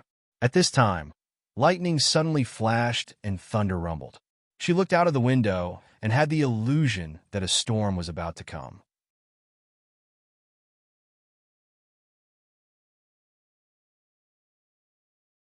Chapter 136. When Xiao Su followed the imperial guards into the palace doors closed behind him. He didn't stop and slowly followed the palace servants to the imperial study. When he reached the door of the imperial study, the eunuch standing guard told him that His Majesty had gone to Mingchen Hall and hadn't returned yet. Mingchen Hall was fourth brother Xiao Ran's palace. He glanced at the heavily guarded surroundings and walked away. His Royal Highness, where are you going? The eunuch standing guard immediately blocked his path and asked anxiously. This prince wants to go to Mingchen Hall to visit fourth brother. Do I need your permission? Xiao Su glanced at him coldly. The eunuch was so scared that he trembled. It was rumored that the King of England's eyes were so cold that one look could scare someone to death. Although the rumors were a bit exaggerated, it was still accurate. However, he was in charge of guarding the King of England. If he ran away, how would he explain himself? As if he saw through his thoughts, Xiao Su sneered. What? In your eyes, this prince has already become an assassin? Don't forget this prince's identity. As long as there is no conclusion, this prince will not be stopped by you. The eunuch immediately retreated in fear. His Royal Highness was right. His Majesty had only summoned the King of England to the palace and hadn't convicted him. Therefore, he shouldn't easily offend the King of England. Otherwise, he wouldn't even know how he died. After no one blocked his path, Xiao Su strode towards Mingchen Hall. On his way here, he saw how strict the palace was and guessed that this assassination was no small matter. However, compared to his own suspicions, he was more worried about fourth brother's injuries. That child who loved to provoke him in front of him had now grown up, but he still couldn't change his personality. When he found out that something had happened to him, his heart had been in his throat. However, he knew that with Imperial Father and Consort Yu by his side, they would be more useful than him. But when he got close to the inner palace, he couldn't help but worry. When they arrived at Mingchen Hall, the windows of the brightly lit hall reflected the silhouettes of people walking back and forth. At the entrance of the hall, imperial physicians walked in and out in a hurry. Everyone held their breaths, afraid to disturb the atmosphere at this moment. Xiao Su stood outside the hall, waiting for the people inside to pass on the message. However, what he waited for was not a eunuch, but his imperial father, who was dressed in bright yellow. He asked in a deep voice, "Imperial Father, how is fourth imperial brother's injury? Is it serious?" Sichuan Emperor suppressed the anger in his chest. His chest heaved violently. "Don't you know whether it's serious or not? How dare you show up here?" Xiao Su frowned. "Imperial Father, how is fourth imperial brother's injury?" This wasn't the time to ask why his imperial father's attitude towards him was so bad. He was most concerned about fourth imperial brother's injury. Seeing his imperial father so depressed, his injury must be serious. "Stop pretending. Do you think we don't know your temperament?" Inside, he didn't know whether his beloved son was alive or dead. His heart was already in his throat. When he saw Xiao Su, his anger exploded. "Imperial Father, he only wanted to know about fourth imperial brother's injury." "Kneel!" Sichuan Emperor ordered without any explanation. Xiao Su was slightly startled. He immediately lifted his clothes and knelt on the ground. The stone bricks of early autumn were slightly cold, but it wasn't as cold as the coldness in his heart. He watched as the figure in bright yellow flicked his sleeves and left. The corner of his mouth hooked up in self-mockery. In Mingchen Hall, Sichuan Emperor's angry roar resounded. "If you can't get Ranner out of danger, we will bury you with him. What's the use of us raising you?" He suddenly remembered that when his imperial father hadn't stepped into his palace for 3 months and stayed in the Moon Hall to take care of fourth imperial brother after court. He wanted to get his imperial father's attention, so he took a cold bath in the cold winter and caught a cold. His imperial mother ordered someone to tell his imperial father, but his imperial father only told him to rest well. At that time, he didn't understand and thought that his performance wasn't good enough. After he recovered, He worked hard to study, learn to write, and practice martial arts. But when the fire started and his life was uncertain, his imperial father only stopped for a moment before he hurried back to the Moon Hall. This was because fourth imperial brother, who was 3 years old, had eaten something bad. The eunuchs, palace maids, and imperial bodyguards standing at the entrance of the palace looked at him strangely. The dignified war god of a country, the legitimate imperial son, was reprimanded to kneel. This was probably a rare scene in the history of Sichuan Kingdom. He suddenly remembered that this wasn't the first time he was punished to kneel. It was just that every time it was related to fourth imperial brother. His imperial mother said that the main culprit was fourth imperial brother, but he knew that wasn't the case. If his imperial father hadn't given all his fatherly love to fourth imperial brother, he wouldn't have missed him. A bolt of lightning cut through the sky, as if it had sensed the tense atmosphere in the imperial palace and struck everyone's hearts, causing them to tremble. Soon, a torrential downpour came without warning. The bean-sized rain fell on his face, shoulders, and hands. It should have hurt, but he didn't feel anything. When he was fighting outside, he often had to march in the cold winter, the scorching sun, or the torrential rain. He was already used to it. A pair of exquisite shoes appeared in front of him. He raised his head and saw his imperial mother's angry face in the hazy rain. "Imperial mother, the rain is heavy.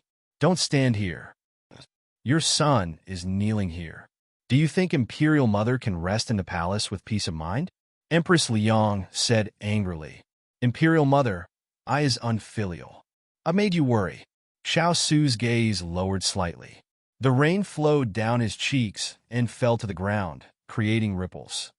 "If you really don't make this consort worry, then go explain to your imperial father and clear yourself of suspicion," Empress Liang angrily said. Luo Yun, who was holding an umbrella, quickly patted Empress Liang's back to help her breathe. "Imperial mother, don't be angry."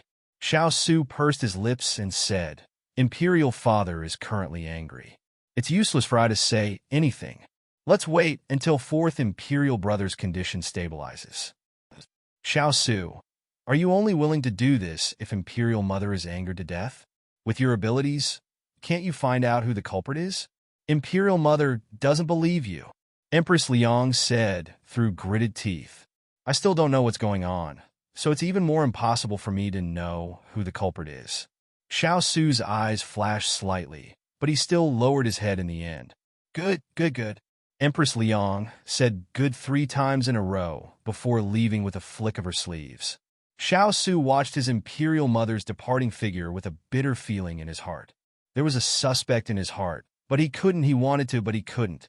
In front of imperial father, who was determined to believe that he was the culprit, no matter how much he said, it would be the same as covering it up. He raised his head. The 3 words Ming Chen Hall, under the faint illumination of the moonlight, sparkled with specks of light. Ming Chen. These 2 words were given to fourth imperial brother by imperial father. It represented the brightest star. Perhaps in imperial father's heart, fourth imperial brother was the brightest star in his heart. The 15th moon was very round. When it shone on the ground, the moonlight soaked into the water, but it made people feel cold.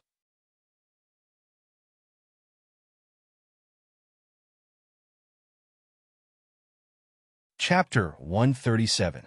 In the heavy rain, the world seemed to be covered by clouds of fog, and the scenery in the distance could not be seen clearly. In the dark night, the capital city was shrouded in darkness. On the night of the full moon in the Mid-Autumn Festival, His Majesty's beloved prince was assassinated, and His Royal Highness was summoned to the imperial palace overnight. The ministers and aristocratic families who attended the palace banquet were all in a state of panic. One was the legitimate prince with many achievements, and the other was the beloved prince who was favored by the emperor. No matter which one of them had an accident, it would cause chaos in the Sichuan dynasty. This night was destined to not be peaceful. No one could sleep peacefully. No one dared to sing to their heart's content. No one was in the mood to celebrate, because it was possible that the imperial city would be turned upside down overnight. Everyone's gaze turned towards the heavily guarded imperial palace. Everyone's attention was on the tightly shut palace doors, because they knew that once the palace door was opened, good or bad news would come out, and it would indicate the trend. The matter of the crown prince had been discussed in full swing these 2 days, but it was very likely to be extinguished. This night was destined to be a sleepless night. Xining changed several teacups, but her master clasped her hands on the table, and her eyes were listless. She had no intention to rest or drink tea. Her master had maintained this posture for more than 2 hours. No matter how she persuaded her master, she was unwilling to rest. She could only give up and stand quietly by her master's side, waiting for her master. "The door is not locked, right?" Chu Qingyin suddenly asked. Xining hurriedly replied, "No." Steward by obeyed master's order and sent someone to guard the door. If someone calls the door, it will be open immediately. They won't miss the return of Lord. Chu Qingyin was a little relieved and said, "Remember to keep the ginger soup in the kitchen warm. If His Highness comes back, he can drink it while it's hot. The rain is so heavy, he should be careful not to catch a cold." Xining was a little sad when she heard this, and tears almost fell, but she immediately replied, "Sister Huang, you will take care of it." She said that she will keep the ginger soup warm until Lord comes back. Since she came back, her master had been talking about these things. She was a little distressed for her master. She really hoped that Lord would come back soon, so that her master could stop worrying. Although she knew that once the palace door was locked, it would be difficult to open it again. And although she had asked Turin and Huling to make preparations, the big ice cube promised her that he would come back, so she would wait for him with the most optimistic heart. She turned to look at the storm that was getting bigger and bigger. The raindrops that were madly hitting the window made pitter-patter sounds. Her heart followed suit. Suddenly, she felt a sharp pain, as if someone was stabbing her heart with a needle. She couldn't help but clutch her chest and frown. It seemed that the bad feeling was getting stronger and stronger. "Little princess consort," Huoling's voice suddenly pierced through the rain and entered her ears. Chu Qingyin immediately stood up as her gaze landed on the door. Coincidentally, the fire spirit was rushing in. "Why are you in such a panic?" Huoling, who was always smiling, had an urgent look on his face, making her feel a strong sense of unease. News came from the imperial palace. Master was punished by His Majesty to kneel. Huoling suppressed his anger as he spoke through gritted teeth. "What?" Chu Qingyin couldn't help taking a step back. She looked at Huoling in disbelief. "Is this news accurate?" Huoling nodded with difficulty. "This news came from Chaoyang Palace. There is no mistake." "Where did he kneel?" Her voice was very low. "Mingchen Hall, in front of the palace where the 4th prince lives." Huoling clenched his fist as he angrily said. Chu Qingyin heard this and turned to look at the crazy rain outside. Her eyes became hot. Such a big rain and such a cold wind. She did not know if the big ice cube could handle it. "Why?" Her voice trembled a little. Huoling said through gritted teeth, "The 4th prince was attacked by an assassin, and His Majesty took his anger out on Master. He punished him to kneel without any explanation. Moreover, this is not the first time." "It's not the first time?" Her voice was filled with shock. "That's right. Many years ago, when the 4th prince was just born, Master was also very young and accidentally made the 4th prince cry. His Majesty made him kneel as punishment. This time it was the first time Master wore a mask.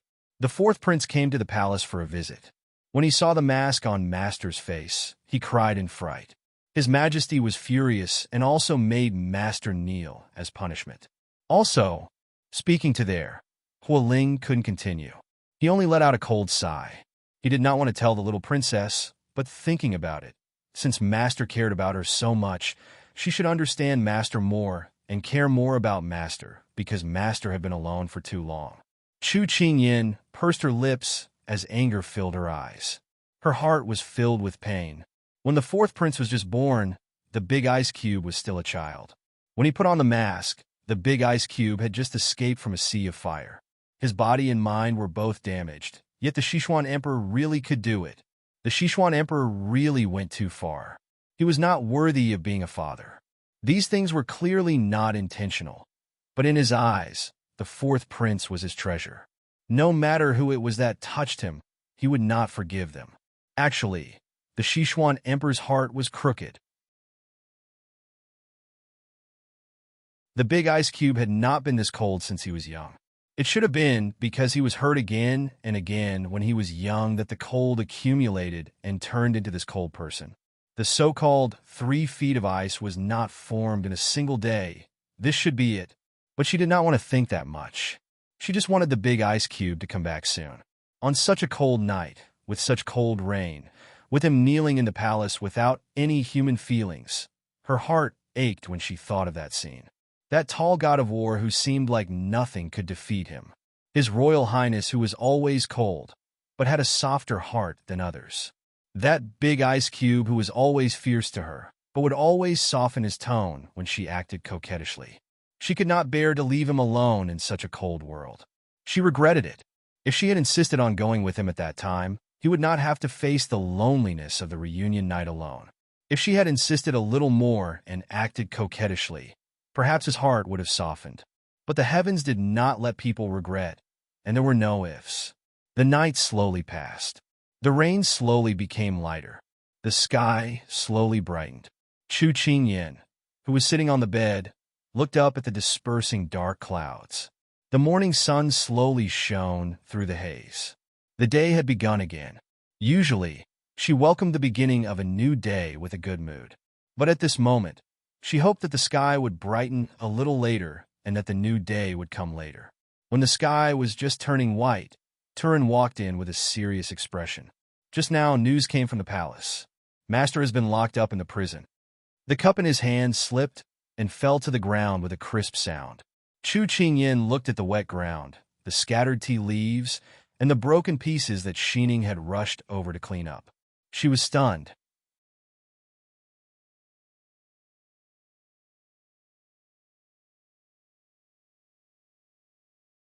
Chapter 138. Seeing the dazed little princess, Hualing and Xining looked at her with worry. Chu Qingyan was stunned for a moment before she forced herself to pull herself together. She looked at Hualing, her eyes glistening with tears. Last night, I knelt in the palace for an entire night. This morning I was locked up in the prison. I don't know if His Highness' body can take it. Can you think of a way to find out news about His Highness? Water Spirit is already thinking of a way to send a message to Master. Little princess, don't worry. Hualing immediately replied. Actually, no one was relieved. Everyone knew that everything had happened too suddenly, and it was too dangerous. How are Fourth Prince's injuries? Chu Qingyan thought of Xiao Ran and couldn't help asking. Fourth Prince's injuries are serious. It's said that he was stabbed in the chest by a sword, but fortunately his vitals weren't hit. He was only out of danger this morning, but he is still unconscious. Hualing reported the latest news. Chu Qingyan nodded. It was good that Xiao Ran was fine. Otherwise, the big ice cube wouldn't have just been imprisoned. With how much Donglin Emperor doted on Xiao Ran, the big ice cube's life would have been in danger. She felt a bit sorry for Xiao Ran. He treated her as a friend, but she was worried about the big ice cube's safety. Forget it. When the big ice cube was fine, she would make it up to him. The most important thing now was to save the big ice cube. How is this kind of case usually handled? She was directly imprisoned by the emperor. She was worried that if she was convicted, there wouldn't be any room to turn things around. The Supreme Court will investigate the case and then choose a day for the trial. With master status, it should be a joint trial. His Majesty might be there personally. Hualing grabbed the chair with one hand, and the anger in his heart was hard to dispel. Chu Qingyan nodded. Then how many days do we have to investigate the case?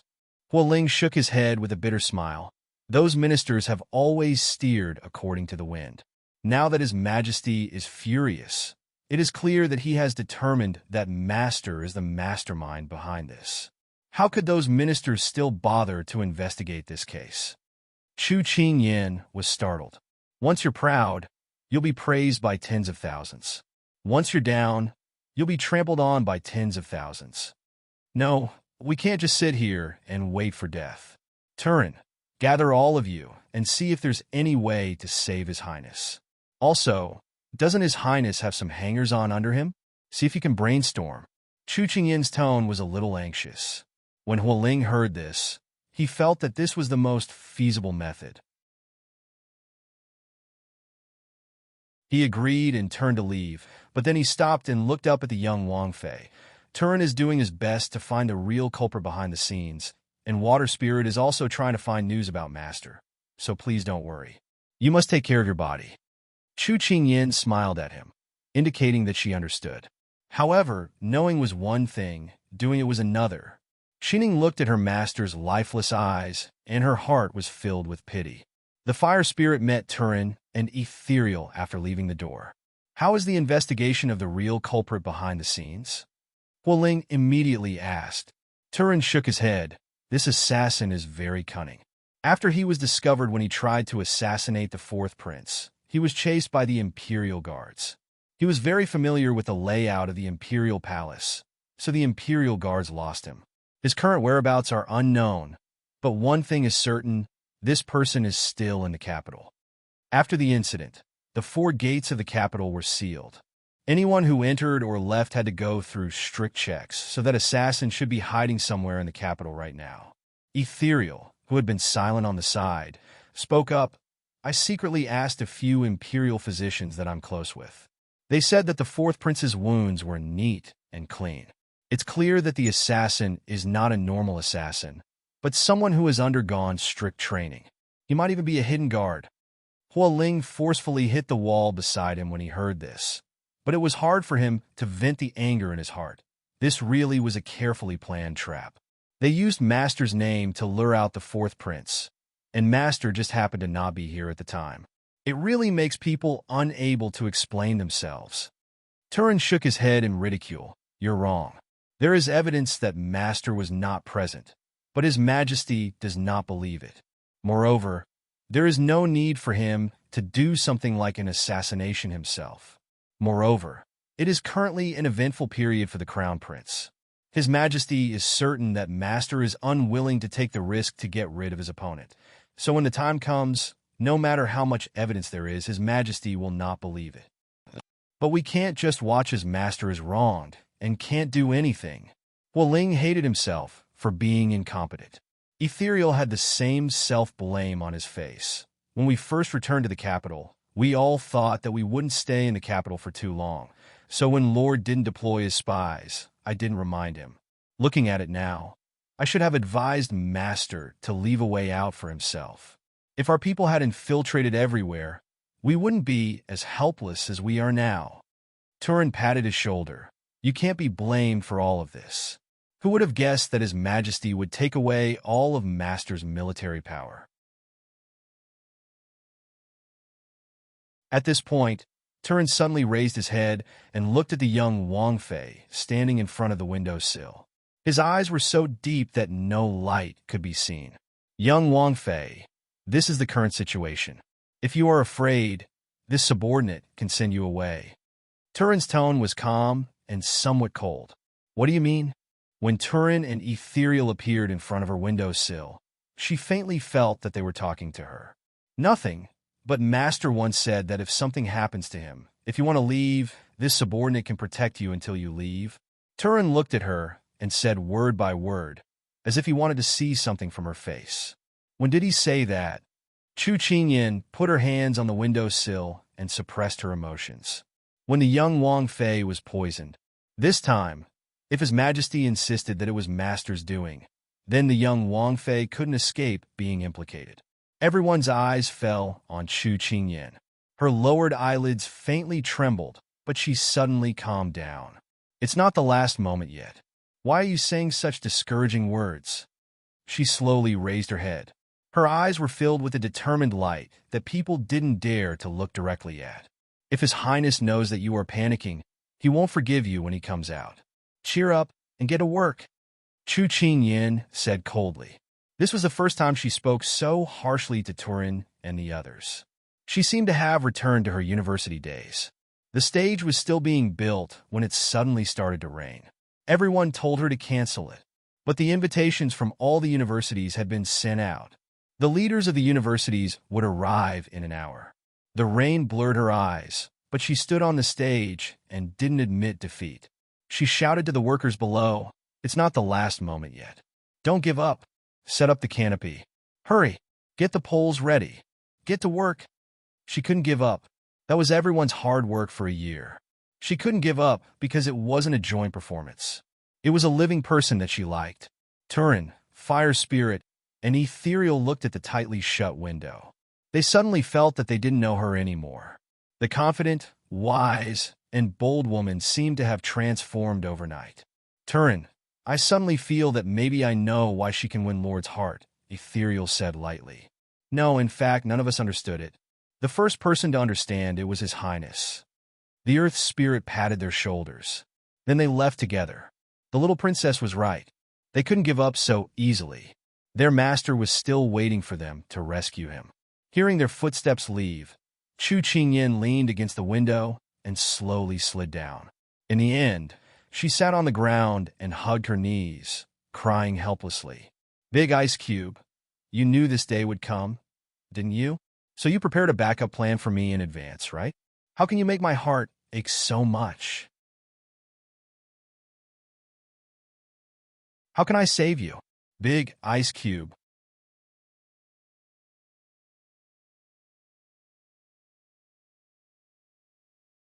Chapter 139. The fourth prince was assassinated, and the eldest prince was imprisoned. Overnight, the people of the imperial court were in a state of panic. In the morning court, the fourth prince's faction, led by the Right Prime Minister Fu Jinrong, was devastated.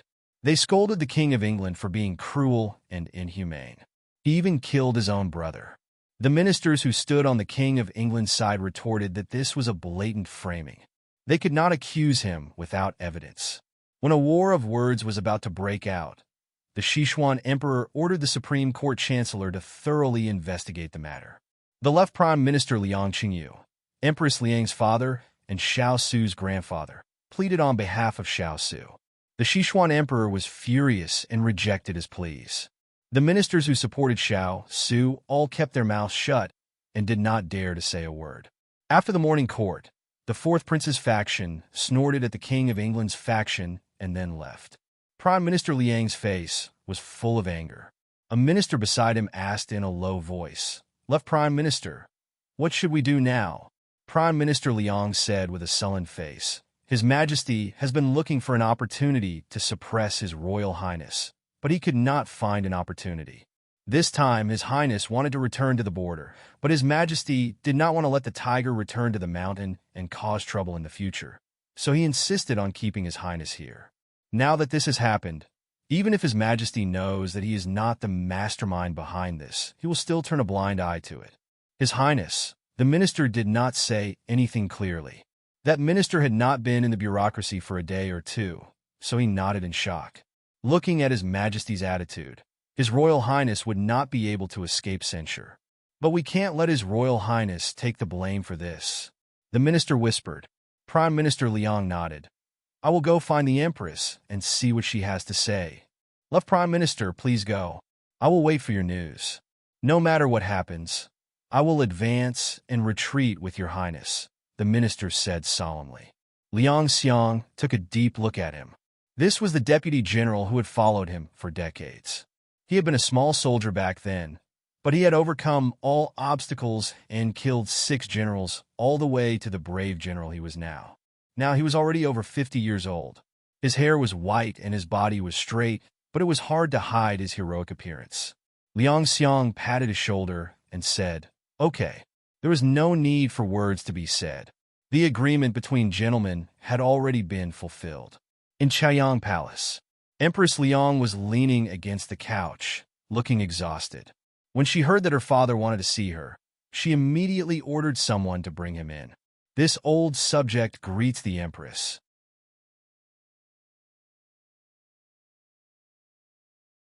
Prime Minister Liang bowed. Empress Liang hurriedly ordered someone to help him up. Her father was about to enter the threshold of 60 years old. Although his body was strong, it was difficult to hide the fact that he was aging day by day. Her son was imprisoned in the prison, and she felt very uncomfortable. Seeing her father in front of her, she couldn't help but feel wronged. "Father," after Empress Liang called out, she was a little choked with emotions. Prime Minister Liang sighed. "Yuan Father came to the palace this time because of Su. When Empress Liang heard this, she waved her attendants away. There were only 2 people in the large hall. Father, do you have a way to save Su? Empress Liang's eyes were filled with hope. Prime Minister Liang looked at his daughter in front of him.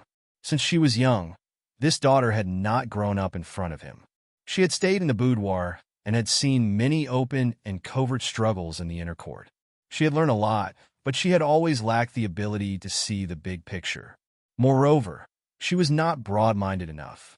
That was why she had been suppressed by Consort Yu these past few years. Even His Majesty was unwilling to approach her Chaoyang palace. However, now was not the time to think about these things. Su was the most important thing. After the 4th prince was attacked by an assassin, did you visit him? Did you comfort Consort Yu? Prime Minister Liang asked. Empress Liang's eyes immediately widened. That slut's child was injured. Why should this consort visit him? This consort couldn't even be happier, let alone comfort that slut. When Prime Minister Liang heard this, he shook his head. No one knew his daughter better than her father.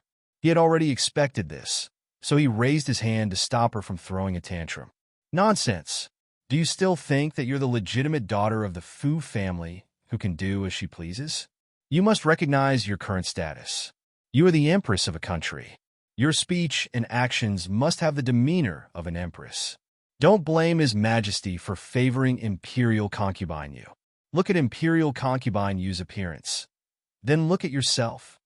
Empress Liang refused to accept being scolded. Consort Yu's methods are vicious and vicious. Father, how can you praise her and belittle your own daughter? Prime Minister Liang rubbed his forehead. But she knows when to be soft and when to be ruthless. That's why in His Majesty's eyes, she's gentle and pleasant, while you're selfish and narrow-minded. This is the difference. You've lived in this cannibalistic palace for 20 years. How can you still be like a child? Don't blame His Majesty for not liking Su. In fact, most of the reason is because of you. Empress Liang wanted to refute, but she couldn't say anything. Prime Minister Liang continued. When the incident happened last night, you should have immediately sent imperial physicians to treat the 4th prince. Comforting Consort Yu is the same as comforting the harem. You shouldn't have been so stingy as to send precious medicinal ingredients to Mingchen Hall. Only this could show your magnanimity and steadiness as the head of the harem. But look at what you've done. If someone were to make a fuss about this, they would think that you were too guilty to show up because your son did something wrong. If you had taken care of everything, His Majesty wouldn't have disrespected you as the head of the harem and mercilessly punished Su. Yuan, if you don't quickly wake up, I'm afraid that our Liang family will decline or die without a burial place. Empress Liang was so scared that she trembled. She immediately grabbed her father's hand and asked in panic, then what should daughter do now? Do as father said just now. Reward and comfort. Don't miss a single glance. Okay, what else? Empress Liang finally understood the seriousness of the matter. If it weren't for her father's advice, Su would have been ruined by her. Also, Prime Minister Liang sighed softly. Go and beg His Majesty. For the sake of our many years of relationship as husband and wife, let Su off the hook. At the very least, there should be a fair investigation process. Empress Liang nodded. This was the only thing she could do. When Prime Minister Liang was about to leave, Empress Liang suddenly called out to him. Father, if His Majesty isn't willing to let go of this opportunity to suppress Su, then we. Her tone was somewhat gloomy. Then, Prime Minister Liang didn't turn back. We'll prepare for the worst. There's no turning back. Empress Liang's eyes darkened even more. Okay, if that was the case, then they could only cut off all means of retreat. On the 9th floor of the Celestial Prison, Xiao Su sat on the floor in plain clothes. His expression was cold and cheerless, and he didn't become impatient because he was locked up in the Celestial Prison. He raised his head to look at the moon outside the window and remembered what the little fellow had said to him before. The moon on the 15th was full on the 16th. He had never paid attention to the full moon before. He only noticed it because of the little fellow. Tonight's moon was indeed very round. He remembered that he had promised her that he would accompany her to admire the moon tonight. Unfortunately, he could only go back on his word. He didn't know if the little fellow was frightened by his manner. Xiao Su's gaze became as cold and cheerless as the moonlight. The taste of longing, like the cool breeze and the bright moon, was indescribable.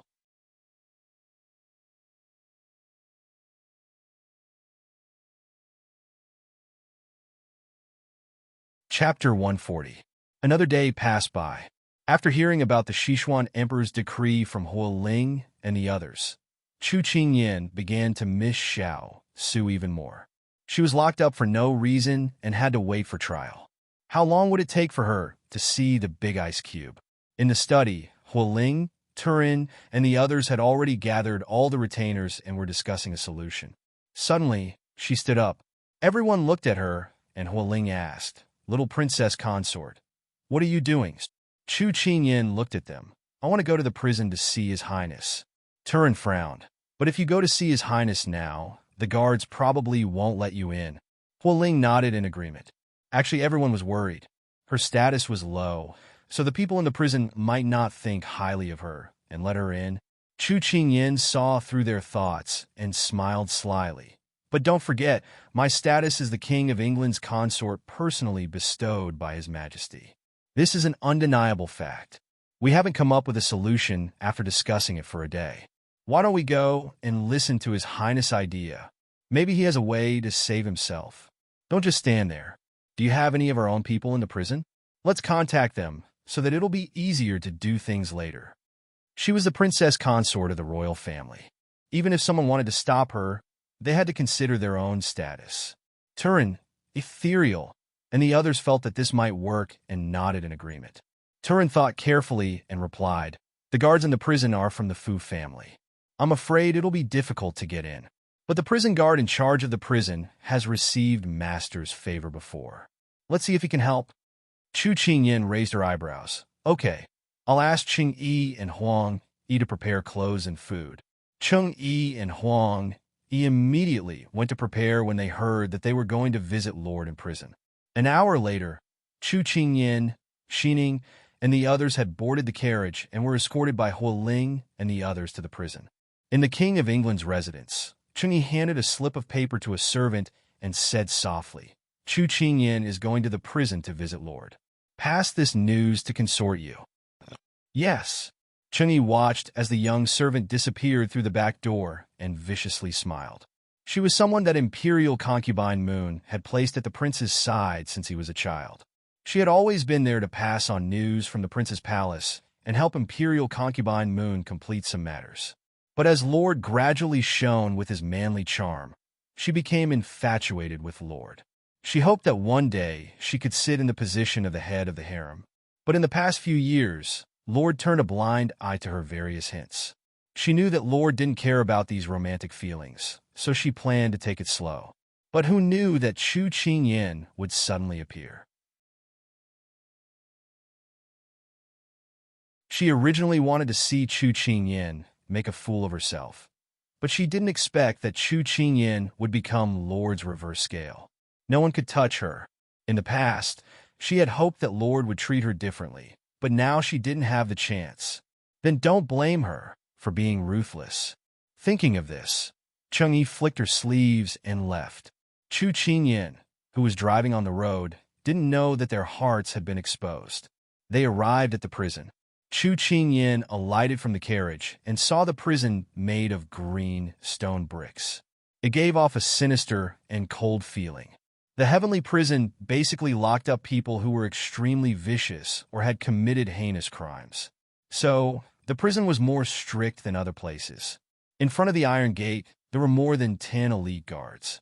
When they saw Chu Qingyan and the others, they immediately shouted coldly, "Who are you? Report your name." "This is my family's King of England's consort. She wants to enter the prison to visit my family's lord. Sir, please make things convenient." Willing approached and secretly stuffed the banknotes in his hand into the officer's hand.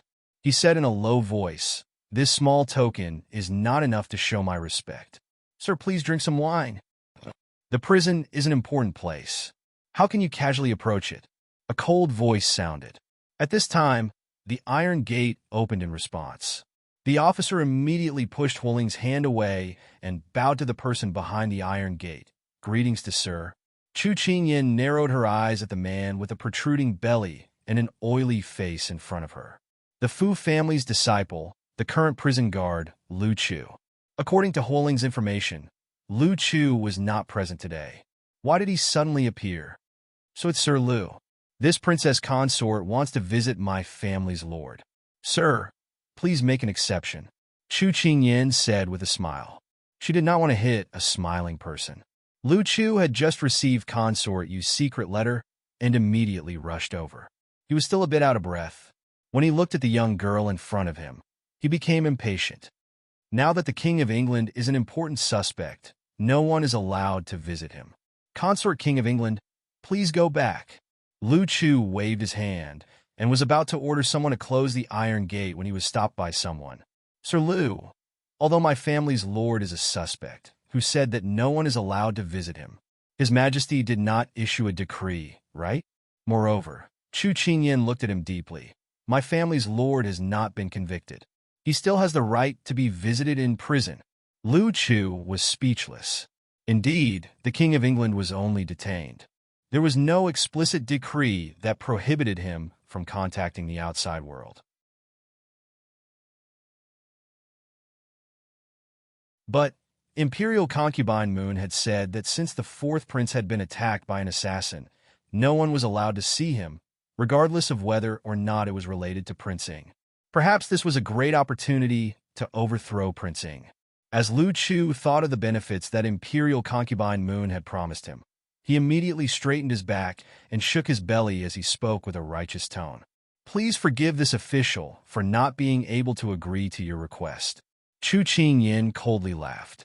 Lu Chu, there was a path to heaven, but you refused to take it.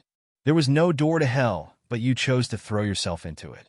Chu Qingyan slowly walked towards Lu Chu with a somewhat creepy smile on her face. When Lu Chu saw her sinister smile, his heart suddenly trembled. Stop! The Imperial Prison is an important place. No one is allowed to approach. Official Lu, can we talk in private? Chu Qingyan had a good temper as she stopped. This official has nothing to say to you. Lu Chu raised his chin and said. Chu Qingyan held her head and seemed to have a headache as she said, so it's like this. Then, what happened on the 6th day of the 5th month? What about the 7th day of the 6th month, the 19th day of the 6th month, and the 23rd day of the 7th month? I don't know if everyone here is curious about the story of stealing the sky and swapping the sun. Curious. Little Wang Fei, don't leave people hanging. Tell us. Huo Ling and the others understood and cooperated with her. Then before Chu Qingyan could finish, someone interrupted her. Wait! When Chu Qingyan said the first date, his forehead was already covered in sweat. He had comforted himself that perhaps she was just making things up. However, the more he listened, the more he felt that something was wrong. If he allowed her to continue, the consequences would be unimaginable. Does official Lu have something to say? Chu Qingyan pretended to be surprised as she looked at him. This official remembers now. His Royal Highness does have the right to visit. Please come in. Lu Chu wiped his sweat. Official Lu is truly understanding. This princess is very grateful. Chu Qingyan said with a smile. Then what about the things you just said? Lu Chu asked in a roundabout manner. In those days, the most vicious people were killed. This princess was happy for the citizens. Chu Qingyan said in an innocent voice. The King of England's consort is right. You're right. Lu Chu wiped his sweat again. Chu Qingyan gave a cold laugh in her heart. How could she not be prepared for anything? She had already had Huo Ling investigate Lu Chu's background and had firmly grasped his weakness. Know yourself and know your enemy, and you will never be defeated.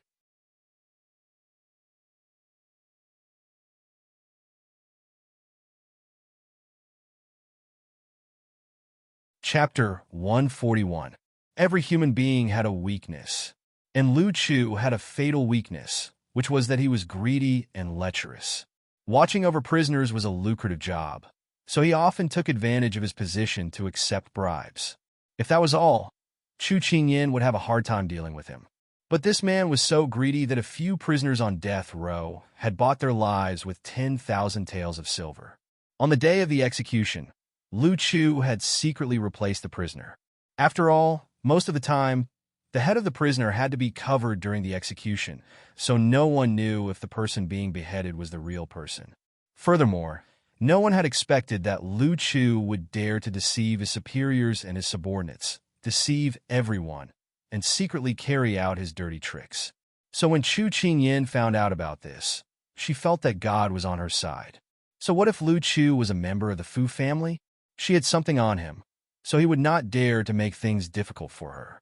So Chu Qingyin led her men to the prison cell, but they were stopped halfway. Chu Qingyin looked at Lu Chu with a smile. What is the meaning of this, Lord Lu? According to the rules of the prison, you can only bring one person with you. Lord Lu explained while wiping his sweat. He did not know why, but when he saw the little princess smiling at him, he felt goosebumps all over his body. Chu Qingyin nodded. The rules cannot be broken. I understand. So she turned around and looked at the people she had brought with her. Without hesitation, she tapped on Ethereal. Ethereal was a doctor, so he would be useful to her. If something happened to Big Ice Cube in the rain, he would be able to take a look at him. So the two of them slowly walked into the depths of the prison cell, led by the officers. After Chu Qingyin and the others disappeared into the light, Lu Chu clenched his fists and spat.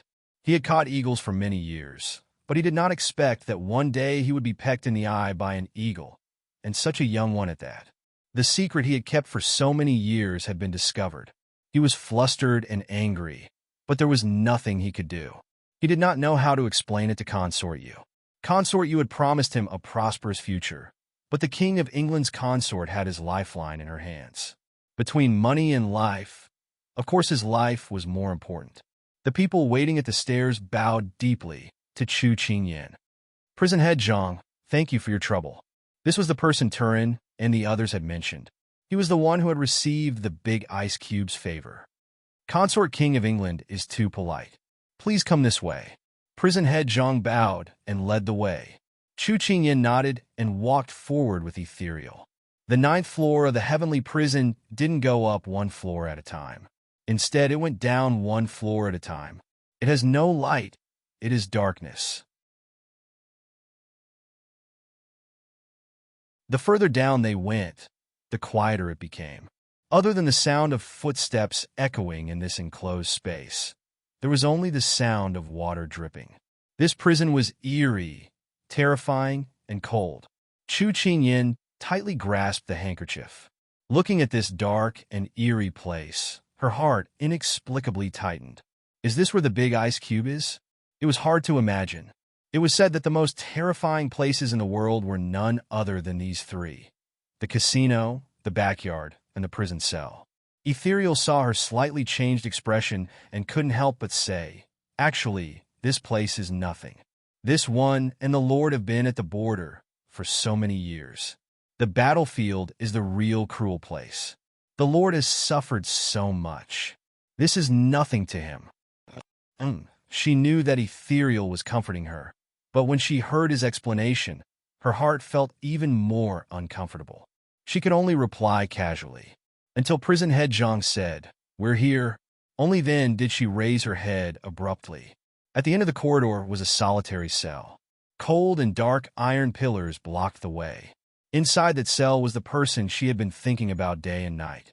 A black figure sat on the ground, looking up at the wall. His posture was casual, as if he wasn't in a dark prison cell, but sitting in a pavilion, lazily resting.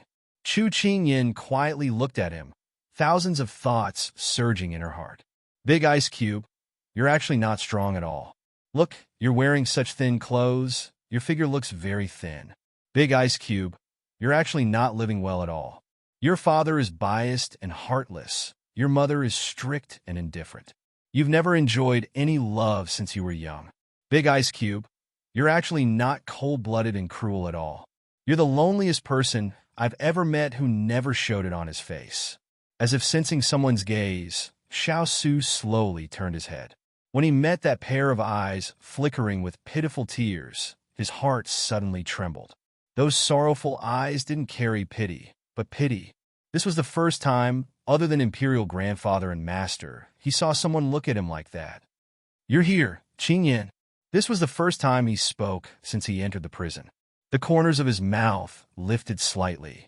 Although the mask covered his face, that moment of youth made her absent-minded. It was like he had crossed something and arrived in front of her. When she came back to her senses, she had already charged into the prison cell and fiercely hugged him.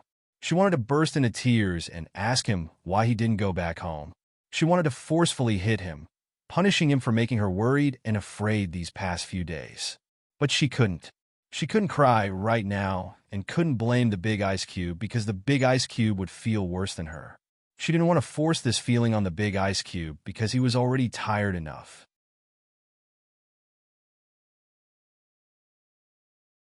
Xiao Su tightened his arms and pulled the person in his embrace into his embrace. These past few days, his heart had been too cold, and he somewhat missed her warmth. He thought that she would cry her eyes out, but it was a pity that when she left his embrace, he saw her angry expression. "Big Ice Cube, you really are too stupid. If you let me go into the palace with you, you wouldn't be here alone right now. At least you still have me." Xiao Su was a bit surprised before he revealed a smile. He rubbed her head and raised his brows as he said with a smile, "In the Sichuan country's prison, men and women are separated. This king doesn't want to hear your ghostly wails in the middle of the night." Chu Qingyan rolled her eyes at him. Then she took the food box from Ethereal's hands and opened it. She took out the dishes one by one and placed them on the table. Then she handed him a clean pair of chopsticks and a spoon. "Although you're in a single room with a bed and a table, the conditions aren't bad, but the food won't be as good as the palace's. Hurry up and eat. Otherwise, it'll be a waste of the good intentions I brought." Xiao Su saw her urging expression, and his heart was slightly moved. This was a special time. For her to be able to enter the prison, it must have taken a lot of effort. Xiao Su did not refuse and took the chopsticks. Although he had just eaten lunch, he didn't want to refuse her good intentions. Ethereal looked at the two, who were getting along so well, and rubbed his eyes in disbelief. How did the young princess consort, who looked like she was about to cry, become a spoiled and unruly young girl in the blink of an eye? While he was lost in thought, the young princess consort called out to him, "Ethereal, after His Highness finishes eating, help him take a look and see if he's caught a cold." "Yes." While Ethereal was taking his pulse, Xiao Su asked, "Is everything all right in the palace?" Chu Qingyan nodded vigorously. "I'm here, don't worry. Even if it wasn't good, it must be good right now." She didn't want the big ice cube to worry about the palace at this time. "Big Ice Cube, do you have any thoughts about this matter?"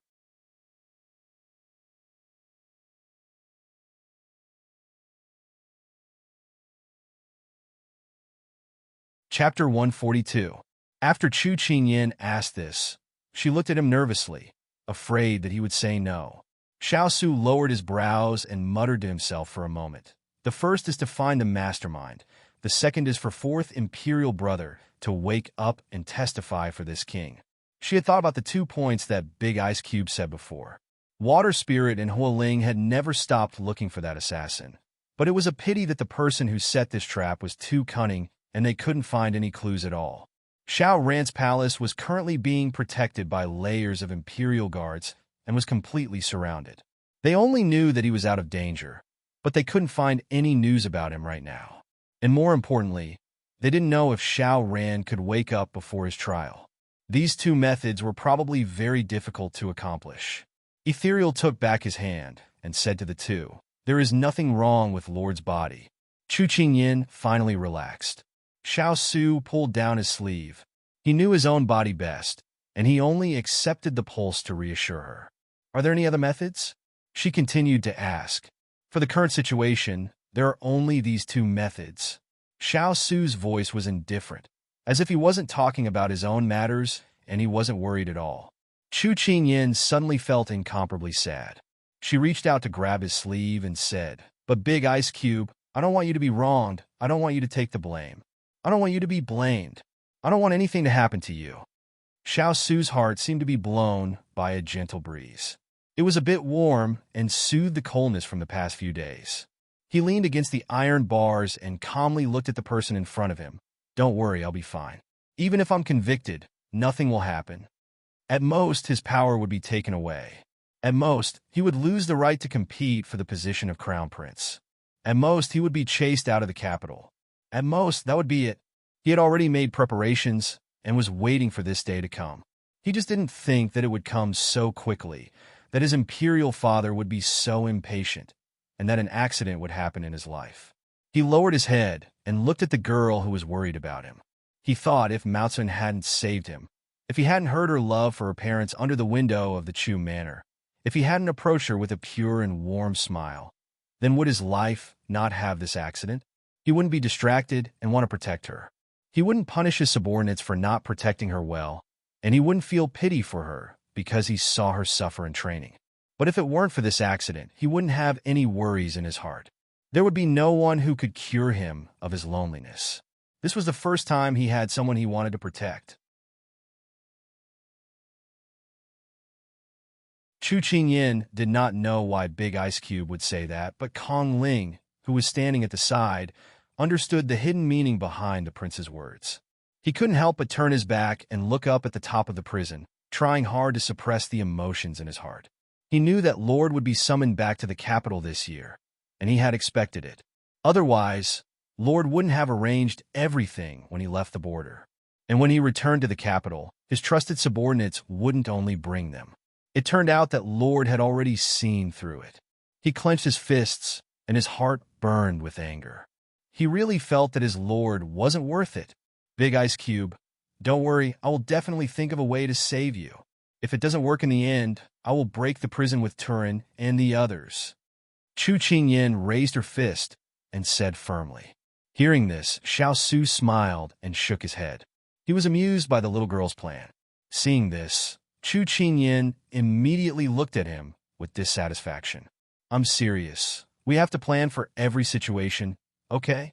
And her expression suddenly changed into yearning, roaming the world from now on, watching the rosy clouds side by side, riding a horse to share the prosperity of the world. This kind of feeling is really good, just like when Kong and Yongqi rescued Little Swallow and Ziwei from the celestial prison. Treading thousands of waters and traveling to the ends of the world. This kind of feeling is also very good. Suddenly, her head was pressed down, and her thoughts were interrupted. Chu Qingyin rubbed her head and looked at the ice cube who was withdrawing his hand. She couldn't help but resist. Big Ice Cube, can you not spoil the fun like this? What I said is all true. Xiao Su shook his head. That's not wandering the world, but being chased to the ends of the world. Chu Qingyin was silent when she heard this. It was indeed possible. Xiao Su's gaze fell on her, and his eyes became deep. If things get out of hand, let Huoling and the others arrange for you to leave. You were originally a chess piece that Imperial Father placed by my side to weaken my power. Once the game is set, you have no use. Imperial Father will not make things difficult for you. But when he said this, the little fellow's expression changed. Big Ice Cube, don't always think of a way out for others, but always put yourself in a hopeless situation. Okay? I will arrange my own path. I don't need you to interfere. I hate you. Chu Qingyin stood up, her face full of anger. She flung her sleeves and left. Ethereal looked at her lord, and then looked at the young princess consort who was quickly leaving. She didn't know what to say. If it comes to a point where there is no other choice, send her away and ensure her safety, Xiao Su said indifferently. His gaze was on the ground, and he didn't look in the direction she left. Lord, Ethereal wanted to speak, but was stopped by Lord's cold gaze. Do as Ben Wang says, Xiao Su said firmly. Yes. Ethereal gritted her teeth, and then turned to leave. Chu Qingyin, who ran out of the prison, actually regretted it. She shouldn't have lost her temper at the Big Ice Cube. This was a precious opportunity to meet him, but she actually ruined it.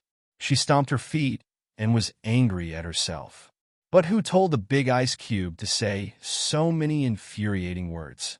Consort King of England, Lu Chu hadn't left yet and was waiting at the door. Chu Qingyin collected her emotions and looked at Ethereal, who had followed her, before walking towards him.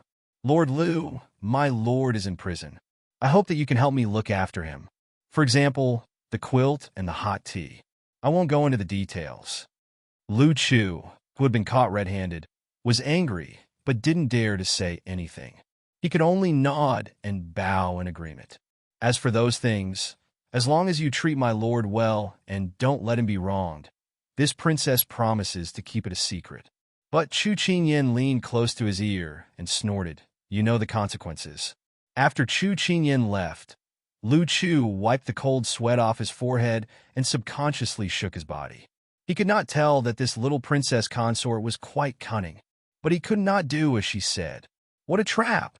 After getting on the carriage, Hua Ling, who was acting as the driver, asked, "Little princess consort, are we preparing to return to the Fu?" "No, I want to enter the palace," she said in a low voice. Although Hua Ling was a bit surprised, he still turned the carriage around and headed towards the imperial palace. Chu Qingyan had just left when a person appeared in front of Xiao Su's cell. Xiao Su turned and saw the person, but he didn't look surprised at all.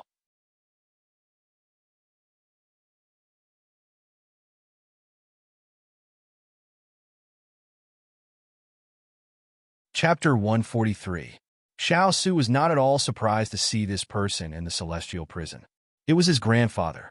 He was a brave and fearless elder who had entered and exited the borders 3 times with the Sichuan emperor and recovered the territory that had been invaded 100 years ago. He had once again expanded the territory of the Sichuan kingdom. He was also the current left prime minister of the Sichuan kingdom. Liang Qingyu. "Grandfather, how have you been these past few days?" Xiao Su stood up and calmly saluted him. Liang Qingyu saw that although he was in the celestial prison, he still had an indifferent attitude and saluted him with some relief. He had been in the military all his life and had a strong personality. He could not tolerate people who cried endlessly and had no opinions of their own. Fortunately, his grandson was not like his mother, who was short-sighted and unwilling to be outdone. But sometimes he didn't like his grandson's personality. He looked sharp, but in reality, he was the one who was most unwilling to fight and scheme against others. But his wisdom, his courage, and insight were things that others didn't have. "Su-er, you have suffered." Liang Qingyu sighed softly. "Grandfather, don't say that. It's quite good here. It's quiet, and no one disturbs me. This is not considered crying." Xiao Su calmly replied. He really did not feel that there was any suffering here. No matter how difficult it was, he had already lived through it. Everything else was nothing to him. Liang Qingyu sighed again. The prince who should have been favored by the heavens, the legitimate son of the first heir, and the prince who should have enjoyed the admiration of tens of thousands of people, was now wronged and imprisoned in the celestial prison. Even his appearance had been burned beyond recognition in the fire 10 years ago. In his eyes, this child was plagued with misfortune. He used to be so cute and intelligent, but now he was so cold and distant. No one could see what he was thinking with those ink-black eyes. A few years ago, the emperor had sent him out to the borders to gain experience. In reality, it was to give the 4th prince time to grow and help the 4th prince consolidate his position. Su-er knew all this, but he quietly left. He also managed the borders in an orderly manner and repelled countless invasions from neighboring countries. Unfortunately, no matter how much he did, the emperor did not take it seriously. If he could not find a solution to this matter, then he would not be able to turn the situation around. The Liang family's position was tied to his. If something happened to him, not only Empress Liang, but even the Liang family would be in danger. For the Liang family, he would not allow this to happen. Su-er, regarding this matter, grandfather has already sent people to talk to the Supreme Court officials in charge of handling the case.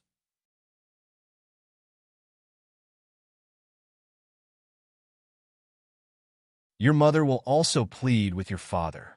Liang Xiang wanted to pat him on the shoulder, but when he raised his hand halfway, he remembered that he didn't like human contact, so he awkwardly withdrew his hand. "I've troubled Grandpa."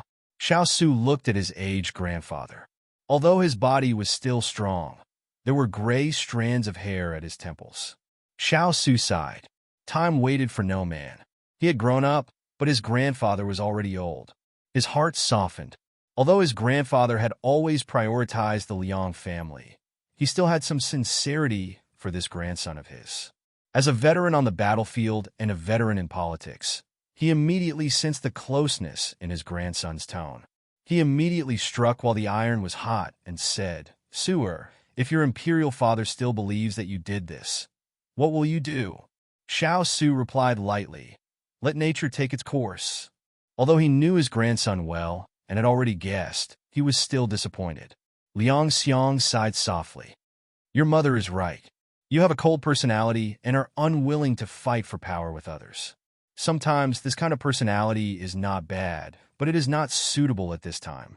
Xiao Su silently looked at the person in front of him. He knew that he had more to say. "Sewer, don't forget that you are not alone. There are many people behind you. Your mother, the Liang family, and the officials who support you. How can you say that you will let nature take its course?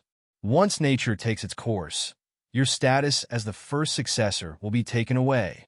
Can't you see that His Majesty's thoughts are all on the fourth prince?" Liang Xiang said with some disappointment. Since he was young, his mother had always exhorted him. His future was related to the Liang family, so he had to do this and that. The moment his grandfather appeared, he had already guessed his purpose. However, he was still willing to give him a trace of hope. He had come to the prison because he was worried about him. Unfortunately, he sometimes felt quite disappointed because these people had never cherished his expectations. Xiao Su frowned. It is a fact that Imperial Father favors Fourth Imperial Brother. This prince cannot change it. Ever since Fourth Imperial Brother was born, Imperial Father's thoughts were very clear. In the past, he did not understand, but now he saw through it. But so what? With you here, the fourth prince's title is not legitimate. Because of your existence, His Majesty does not dare to casually make him the heir apparent. Liang Xiang's tone was a little agitated, as if he did not agree with his somewhat negative attitude. However, he did not understand that Xiao Su was not negative. He just did not want to live a life of open strife and secret struggle. Liang Xiang took a breath and continued, "However, you do not need to worry. Even if His Majesty insists on punishing you this time, we have a plan to cut off all means of retreat." At this point, what good plan does grandfather have? Xiao Su frowned. Liang Xiang glanced at him, then walked to the table and raised his hand to order some tea. Then, he wrote a word on the wooden table. "Reverse." When Xiao Su saw the word clearly, his eyes narrowed and his expression became serious. "Grandfather, no." Liang Xiang wiped away the word and said angrily, "Why not? You have endured for so many years. Do you still want to be suppressed like this?" Xiao Su's eyes flashed when his grandfather mercilessly exposed the truth of so many years. However, he knew that his grandfather wanted to provoke his anger so that he would agree to his plan. Xiao Su's tone was still strict. "Once this happens, there will be rivers of blood. The implications will be widespread. The title will not be legitimate, and the people will be uneasy. External enemies will be waiting for an opportunity to enter. There will be internal and external troubles. Sichuan will be plunged into disaster. In the past few years, Sichuan had been weak. The south was flooded, the north was dry, and there was no harvest. The people had no way to make a living. The neighboring countries were watching covetously and were looking for an opportunity to invade Sichuan. How could he provide this opportunity for external enemies? Liang Xiang looked at his grandson in shock. It was not that he had not thought about these problems, but he did not think that he would be so resolute in his opposition. But wealth comes from danger. Without destruction, there can be no construction. Have you really thought this through? He tried to persuade him again. "Sewer, I don't want to be a sinner for all eternity." Xiao Su turned his back and replied indifferently. Liang Xiang sighed softly. "If your imperial father had put in the effort to understand you, he would not have repeatedly pushed you out of the door. You have the talent to be a general and minister. You have the appearance of a ruler, but it was buried. The unfinished words were buried in the cold and gloomy prison." Xiao Su curved his lips in self-mockery. In reality, he wished that he did not have the identity of a prince.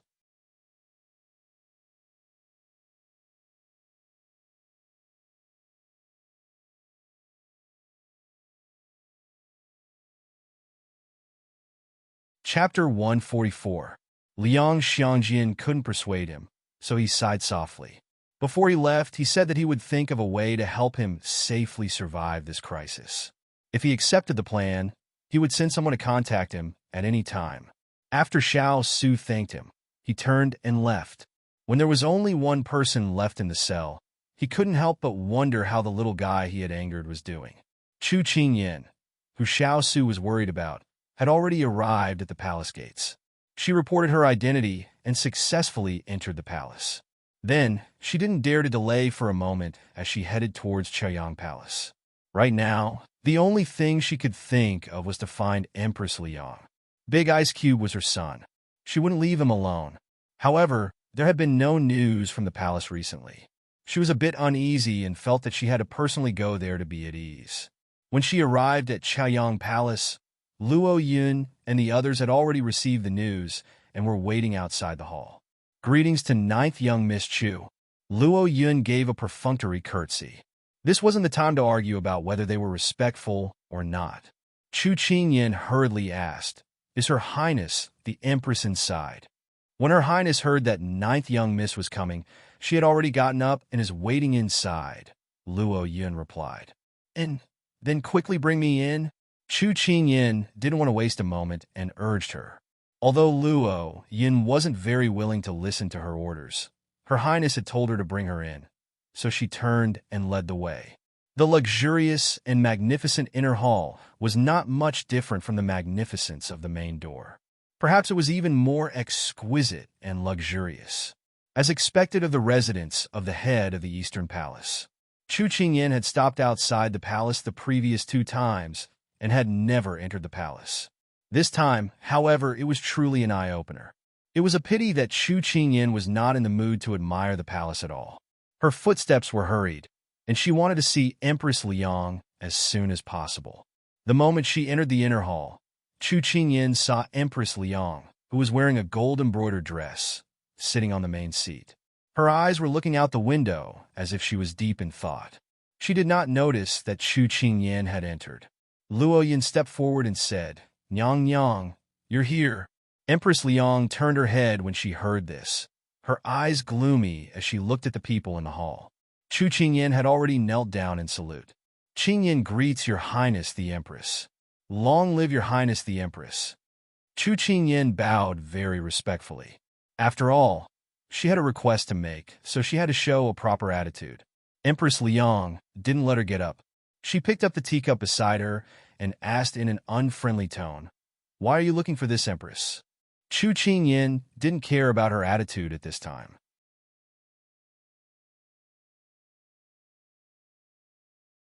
She raised her head and said sincerely, "Reporting to Your Majesty, Qingyan came to the palace this time to ask you to save His Highness.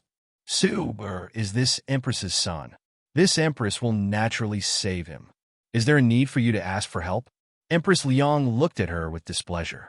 Chu Qingyan felt like the weight of 1,000 gold, pressuring her to the point that she couldn't breathe.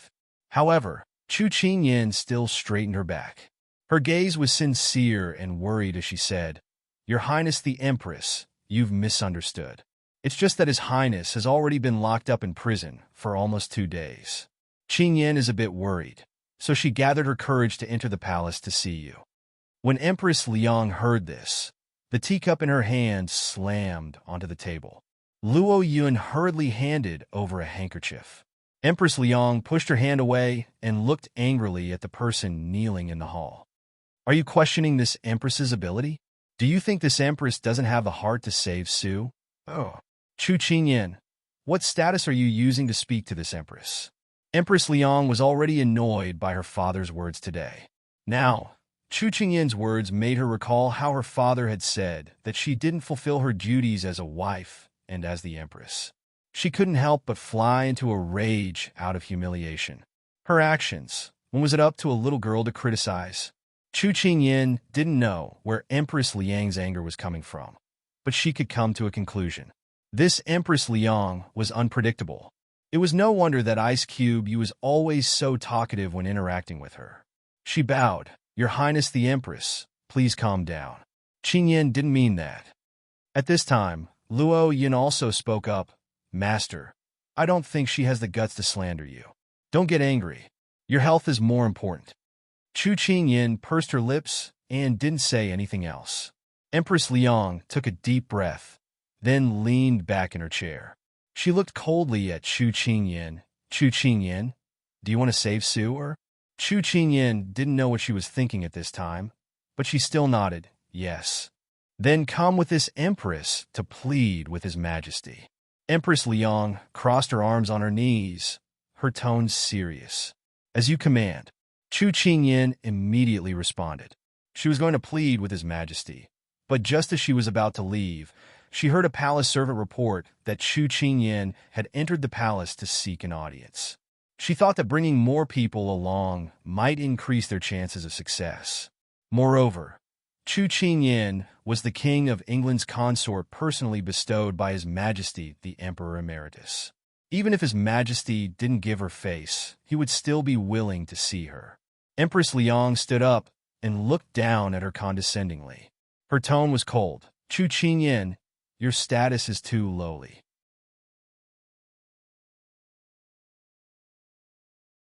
If you were born in a good family, perhaps you would still be able to speak in front of His Majesty. Perhaps His Majesty would also consider your maternal family and not treat Sewer this way. However, there are no ifs. Your status can't be changed. A phoenix is a phoenix, and a sparrow is a sparrow. Your existence is actually Sewer's weakness. Bringing you along to see His Majesty this time was just a convenience. Later, don't say anything wrong. Otherwise, this Empress won't let you off." After saying this, Empress Liang turned to instruct the palace servants to change their clothes. She no longer looked at Chu Qingyin, who was kneeling there. Chu Qingyin pursed her lips. Her eyes were filled with unreconciled anger. Her background was innate. Moreover, she came from the 21st century. Subconsciously, her understanding was deeply ingrained. There was no distinction between high and low. Seeing the Empress belittling her in such a lofty manner, it was impossible to say that she wasn't angry. However, all of her anger was well hidden. This wasn't the time to fall out with the Empress. Big Ice Cube was still in prison. The most important thing was to rescue him. Compared to Big Ice Cube being alone in prison, it was nothing for her to suffer some grievances. After Empress Liang bathed and changed her clothes, Chu Qingyin obediently followed the procession to the imperial study without any obstructions. "Eunuch Xiao, is His Majesty inside?" When they arrived at the imperial study, Empress Liang asked Eunuch Xiao, who was guarding the door. Eunuch Xiao replied with a radiant smile, "His Majesty just returned from Ming Chun Hall. Right now he's inside reviewing memorials." The words Ming Chun Hall pierced Empress Liang's heart like needles. His Majesty was accompanying that mother and son every day. It really was too infuriating. After living in the inner palace for so many years, Empress Liang was already familiar with how to hide her emotions. She smiled and said, "Then Eunuch Xiao, help this Empress pass on a message." Hearing this, Eunuch Xiao said with a bit of difficulty, "His Majesty has ordered that he won't see anyone." Empress Liang's expression changed slightly.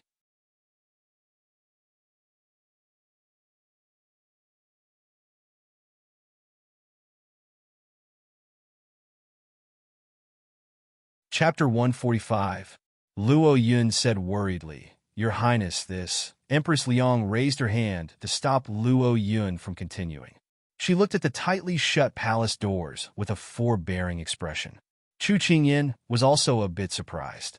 Sichuan Emperor had just come over from the mother and son's place, but now he refused to see Empress Liang. This treatment was a bit different. She had heard some rumors before that the current Sichuan Emperor wasn't the first in line to succeed the throne. He had an older brother above him. However, because the Sichuan Emperor often led troops in a battle when he was a prince, his political ambitions surpassed those of his older brothers. Moreover, the Sichuan Emperor married the daughter of the heroic Prime Minister Liang. He had a deep foundation and powerful relatives, so he was able to squeeze out his older brothers and successfully become the emperor. It could be said that the Liang family had contributed greatly to the Sichuan Emperor's ascension back then. As for Consort Yu, It was said that she and the Sichuan emperor were childhood sweethearts and grew up together. Prime Minister Fu wasn't the prime minister back then. He was only a grand tutor who taught the Sichuan emperor. However, Prime Minister Fu was very smart. He had his daughter become the Sichuan emperor's study companion at a very early age. A talented man and a beautiful woman, so it wasn't difficult for them to fall in love with each other. However, for the sake of the throne, the Sichuan emperor had to choose between his love and power. Therefore, the Sichuan emperor married Liang Yuan and promised Prime Minister Liang that he would marry her with the position of the head of the imperial harem. That was how he received Prime Minister Liang's strong support and became the crown prince. As for the Sichuan emperor, who had betrayed the beauty, after ascending the throne, he immediately married Consort Yu into the palace. Chu Qingyan couldn't help but snore coldly. So Empress Liang was only a springboard for the Sichuan emperor, while Consort Yu was his true love. Should I say that Sichuan emperor is sentimental or heartless?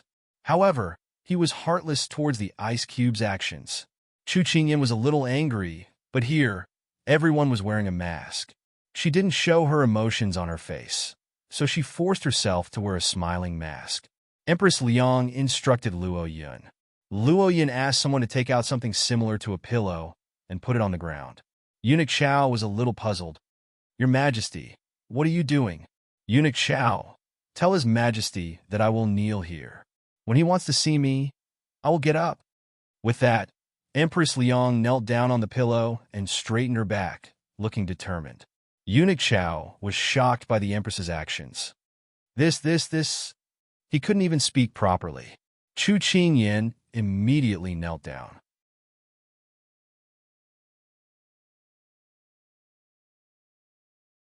Since Empress Liang was kneeling, how could she, as her future daughter-in-law, just stand there and watch? Empress Liang's expression softened slightly when she heard a soft sound from behind her. It seemed that this little girl wasn't as unreasonable as she thought. Eunuch Xiao exclaimed when he saw the two kneeling on the ground. He hurriedly went into the hall to report. "Your Majesty, Her Majesty the Empress and the Chu clan's 9th young miss are kneeling outside the hall and asking for an audience," reported Eunuch Xiao. When Sichuan Emperor heard this, his fingers paused in the middle of flipping through memorials. He then continued to flip through them. "We won't see them." "Yes." Eunuch Xiao responded in a low voice and left the hall. When Empress Liang saw the expression on Eunuch Xiao's face, she already knew the answer. Her fingers twisted the handkerchief as her heart turned cold. She suddenly felt that her father's scolding of her was right. She should have taken charge of the situation at the first moment and not watched from the sidelines, causing Su to fall into this predicament. But there was no turning back now. She continued to kneel, hoping that His Majesty would see her on account of her kneeling for a long time and be lenient. Chu Qingyan was slightly surprised. If this Sichuan emperor was so cold to the master of the harem, then wouldn't this big ice cube be even more? Her eyes were filled with worry. Time slowly passed. Her knees went from stabbing pain to numbness and then to unbearable pain. She didn't dare to check. She was worried that someone would see it and pass it to Sichuan emperor's ears, saying that her kneeling wasn't sincere at all. She couldn't help but think of the big ice cube kneeling in the cold night on a full moon. Did her knees hurt a lot? Did her calves feel so numb that they no longer belonged to her? Was her back so sore that she couldn't bear it? She had only knelt for 2 hours, and it was already like this. Then what about the big ice cube who had knelt for an entire night? Was it even more uncomfortable? Her eyes were sore. She closed her eyes, feeling extremely distressed. In fact, wasn't the big ice cube's heart more uncomfortable? Being punished by his own father without distinguishing right from wrong. That was the most heart-piercing pain. In order to distract herself from the pain in her knees, Chu Qingyan tried to think of other things. For example, what was the big ice cube doing right now? Were father and mother doing well in the Chu family? Would the Chu family make things difficult for father and mother for this assassination?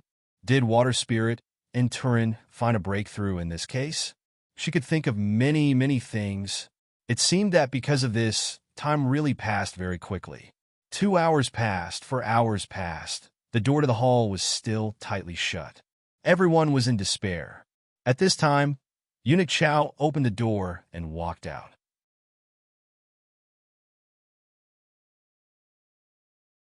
Empress Liang looked at him questioningly. Eunuch Xiao sighed slightly. "Esteemed Empress, please return. His Majesty said that no matter how long you kneel here, he won't see you." Empress Liang's expression stiffened slightly, but she quickly covered it up with a faint smile. "It seems that His Majesty is truly very busy. Then I'll have to trouble Eunuch Xiao to pass on a message for this consort. State affairs are important. His Majesty also needs to take care of his own body." As she spoke, she had Luo Yun help her up. In the process, she even stumbled slightly. Chu Qingyin sighed slightly in her heart. This was the concubine by the emperor's side. Even if she suffered, was wronged, or was reprimanded, she still had to welcome it with a smile. Because no matter what the Son of Heaven did, it was a gift. Empress Liang's expression was slightly tired as she looked at Chu Qingyin, who was still kneeling. "You should also return. Don't do useless work." Chu Qingyin shook her head. "Esteemed Empress, you should return first. Qingyin will continue to kneel for a while." Empress Liang was both physically and mentally exhausted. She couldn't care too much and had Luo Yin help her back to Chaoyang Palace. Chu Qingyin lowered her head slightly. Her knees had already been scraped, and there was a piercing pain. Her white dress, which was stuck to her knees, had already bloomed with plum blossoms. On her snow-white dress, it was a bright red color, but it was also an eye-piercing red. But Chu Qingyin couldn't care about anything else.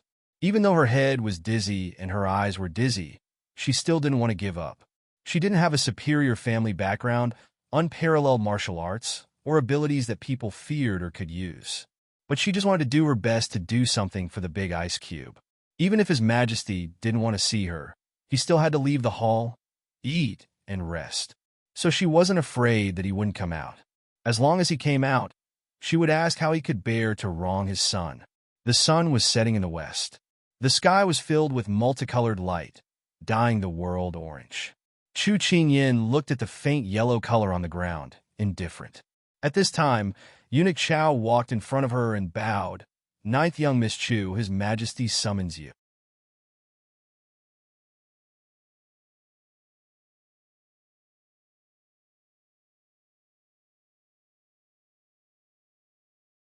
Chapter 146. Chu Qingyin thought she had misheard. She raised her head in disbelief to look at the smiling Eunuch Xiao. "Did His Majesty summon me?" Her tone was uncertain. Eunuch Xiao nodded. He looked at Chu Qingyin, whose lips were white and forehead covered in sweat. He said with some pity, "Miss, quickly get up. Don't kneel. The floor is cold." Chu Qingyin immediately nodded. Her hands pushed against the ground as she slowly stood up. The blood had already dried up, but the hem of her skirt was stuck to her wound. When she stood up, it tore and hurt. Her legs were weak, and she couldn't stand steadily. She almost knelt down again. Eunuch Xiao hurriedly called for 2 palace maids to support her. After she steadied herself, Chu Qingyin waved her hand and had the palace maids leave. She then turned to Eunuch Xiao and said, "Let's go in first. We can't keep His Majesty waiting." Eunuch Xiao was slightly surprised. The young girl in front of him was not delicate and was willing to endure hardships. He couldn't help but have a new level of respect for her. Chu Qingyin did not delay. She endured the pain in her leg and walked into the imperial study. A silver incense burner with gilded bamboo joints as tall as a person leaned against the corner, emitting spirals of incense. The 4-sheep square was placed on the table, the Chongqing Palace lantern hung high, and the finely polished jadehorn cup was still placed on the corner of the table. Everything was the same as when she first entered the imperial study. However, at that time, her heart had been nervous. Now it was completely different. Sichuan Emperor sat high behind the table covered in bright yellow embroidery. When she came in, he did not even raise an eyebrow. Chu Qingyin knelt down with difficulty. "Greetings to your Majesty." "Long live your Majesty." "Stand up." Sichuan Emperor put away the document in his hand and looked at her. "Thank you, your Majesty." Chu Qingyin slowly stood up. After this set of movements, the back of her clothes was wet. However, She gritted her teeth and endured the pain from her leg. "What do you have to say to me?" The Sichuan emperor's face was gloomy. It was impossible to tell if he was happy, angry, or sad. Chu Qingyan raised her head and looked directly at Sichuan emperor. She said seriously, "Your Majesty, His Highness was wrongly accused. He was with Qingyan at that time, so he couldn't have assassinated the fourth prince. Qingyan can testify for His Highness." Sichuan emperor glanced at her. "Sometimes you don't even need to do it personally. Your alibi doesn't count." Hearing the Sichuan emperor's tone, it was obvious that he was certain that it was Ice Cube who did it. She couldn't help but feel a little angry, but she still said calmly, "Your Majesty, based on your understanding of your son, do you think he is the kind of person who doesn't care about brotherhood?"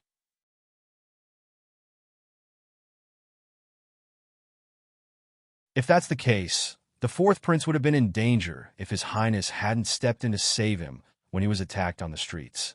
"Do you still think His Highness would harm his own brother?" Sichuan Emperor's eyes flashed. It's hard to distinguish between people's hearts. Imperial power and politics aren't as simple as you think.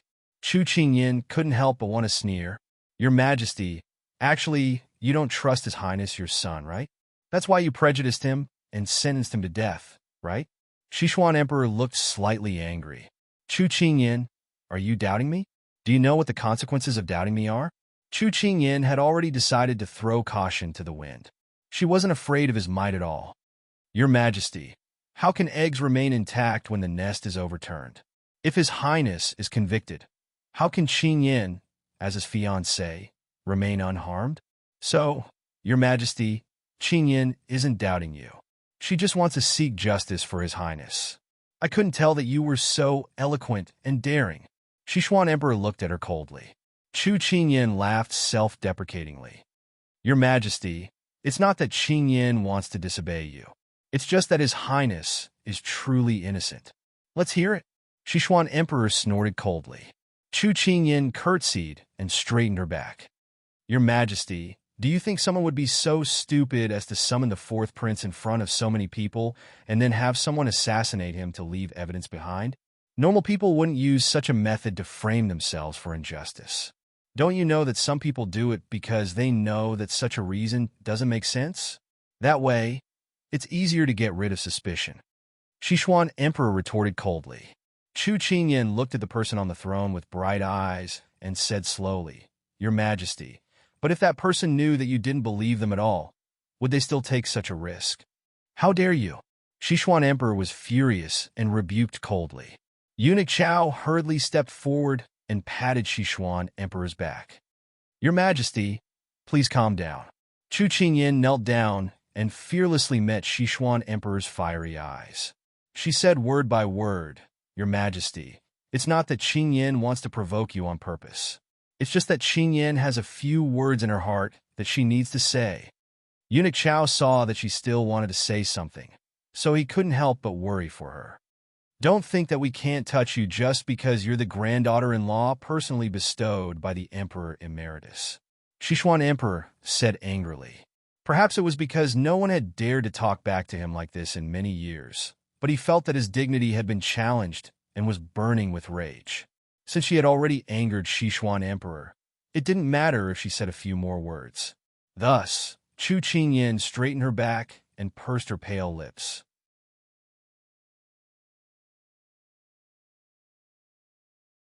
With a straight face, she said unyieldingly, "Your Majesty, His Highness is a righteous person.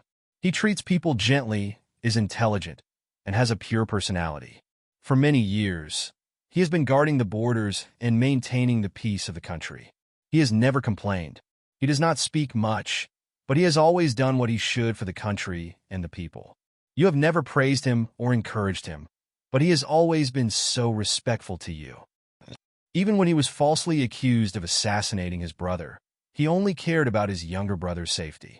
He was never given any expectations, but he never disappointed. Your Majesty, why can't you see that you have such an outstanding son?" Chu Qingyan had just said this when she was interrupted by the person above her. "Chu Qingyan, are you accusing us of not being a good father? So you're teaching us how to raise a son?" His voice was gloomy as he spoke through gritted teeth. It was as if Chu Qingyin nodded, what awaited her would be her head falling to the ground. Chu Qingyin silently nodded in her heart. Such a cold-blooded and heartless person who couldn't distinguish right from wrong was truly not a good father. However, a wise man submits to circumstances. She didn't want to die before she could save the ice cube. Your Majesty, Qingyin didn't mean it that way. Chu Qingyin placed her hands on the ground and bowed respectfully. Sichuan Emperor suppressed his anger. If it weren't for the Emperor Emeritus, he would have already ordered people to drag her out. Get out. We don't want to see you again. Eunuch Xiao immediately came to support Chu Qingyin when he heard this. He said softly, Miss, don't make His Majesty angry again. Let's go.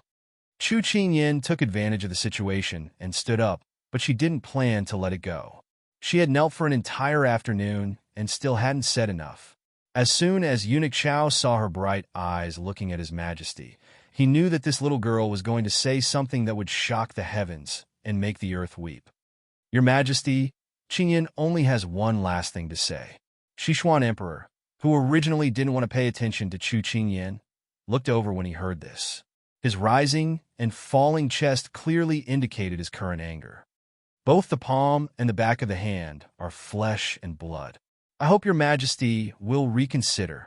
Chu Qingyin looked at the stunned Sichuan Emperor and bowed before turning to leave the hall. Crash! Chu Qingyin didn't know what had been smashed behind her. She curled her lips. She had cursed all the things she had wanted to say, and her heart was at ease. She had spoken the truth. It was impossible for Sichuan Emperor to punish her for her crimes. It would be good if he sent her to prison. It would fulfill her wish of being locked up with the ice cube. However, she knew that it was impossible to rely on these words to wake Sichuan Emperor up.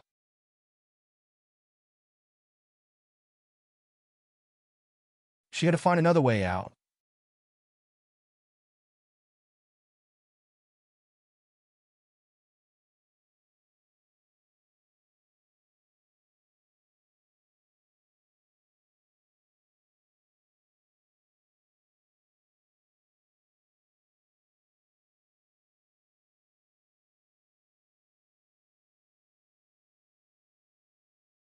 Chapter 147. Your Majesty, please calm down. Don't lower yourself to Miss Chu's level. Eunuch Xiao served a new cup of tea and carefully served it. The debris on the ground had already been cleaned up. Sichuan Emperor angrily took the tea. After taking a sip, he exhaled faintly. Qiao Ji, do you also think that Zhan did something wrong? Eunuch Xiao immediately knelt down in fright. Your Majesty, why would this servant think so? Your Majesty is wise. How could you do something wrong? Sichuan Emperor sighed and waved his hand to let him get up. He always had people around him who flattered him and tried to figure out his thoughts. No one was willing to tell him the truth. That little girl was right about one thing. Both the palm and the back of the hand were his flesh. But he had to give up some things. He always had to give up some things.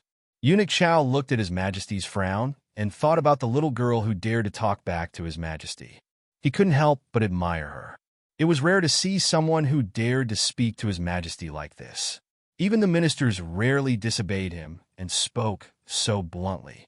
He didn't know if it was because a newborn calf wasn't afraid of a tiger or because one couldn't judge a book by its cover.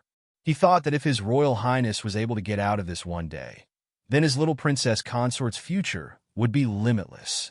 Chu Qingyin walked out of the imperial study. Beside her was the little eunuch who had led her here.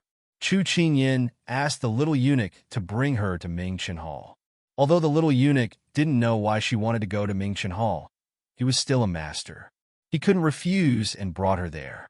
Chu Qingyin looked at the sky. The sun was about to set. She had to quickly finish these things before the palace doors were locked. Her legs were still numb, but she couldn't care less. She had a feeling that there wasn't much time left. The trial would begin in 3 days. Even Water Spirit and Hua Ling couldn't find the truth, let alone the Supreme Court officials. In order to report, they would have to comply with Sichuan Emperor's wishes and testify that Big Ice was the mastermind. Therefore, she had to fight for Big Ice's innocence before then. What she wanted was Xiao Ran. She felt that Xiao Ran would definitely be a breakthrough. Once she arrived at Mingchen Hall, Chu Qingyan was stopped. Chu Qingyan looked at the two burly grannies in front of her and smiled. I am Qingyan from the Chu clan. I am here to visit the fourth prince. I wonder if the two of you could help me pass on the message? One of the nannies sneered. Our imperial concubine said that no matter who comes, no one is allowed to approach our fourth prince. So, miss, please go back. So it was consort Yu's orders. Chu Qingyan blinked and smiled. Your fourth prince and I are close friends. If he knows that I'm here to see him, he will definitely be very happy.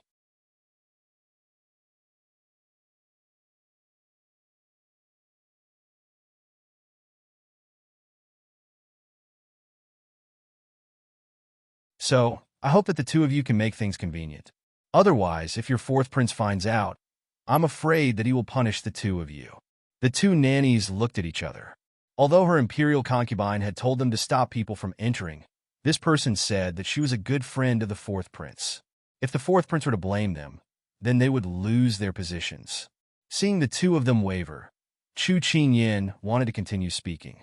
However, she heard a voice that was full of praise, but full of derision. What a sharp tongue. Ninth young Miss Chu, a day apart feels like 3 years. You really make people have a whole new level of respect for you. Qingyan greets consort Yu's mother. Your imperial concubine is too kind. Chu Qingyan curtsied in the direction of the person who had just arrived. The person who had just arrived was consort Yu. The two nannies also hurriedly curtsied. One of the nannies complained, Your imperial concubine, this servant tried to persuade this young miss to leave, but she insisted on staying. This servant tried my best. Consort Yu's cold gaze swept across the two nannies. The two of them couldn't help but shiver. Finally, Consort Yu's gaze landed on Chu Qingyan. She said with a faint smile, Ninth young Miss Chu, I heard that you angered His Majesty quite a bit in the imperial study. Is that true? Chu Qingyan's eyes twitched. It had only been half an hour since the incident in the imperial study, but she didn't expect Consort Yu to already know about it. As expected, there were no secrets in the imperial palace. Chu Qingyan had no intention of offending His Majesty, replied Chu Qingyan with her head lowered. It doesn't matter if you did it intentionally or not. This concubine will give you a piece of advice. If you don't have the ability, then don't even think about taking up the responsibility. Otherwise, if you fall one day, don't say that this concubine didn't warn you. Imperial concubine Yu looked at Chu Qingyan, who was standing at the bottom of the stairs, with a hint of mockery in her voice.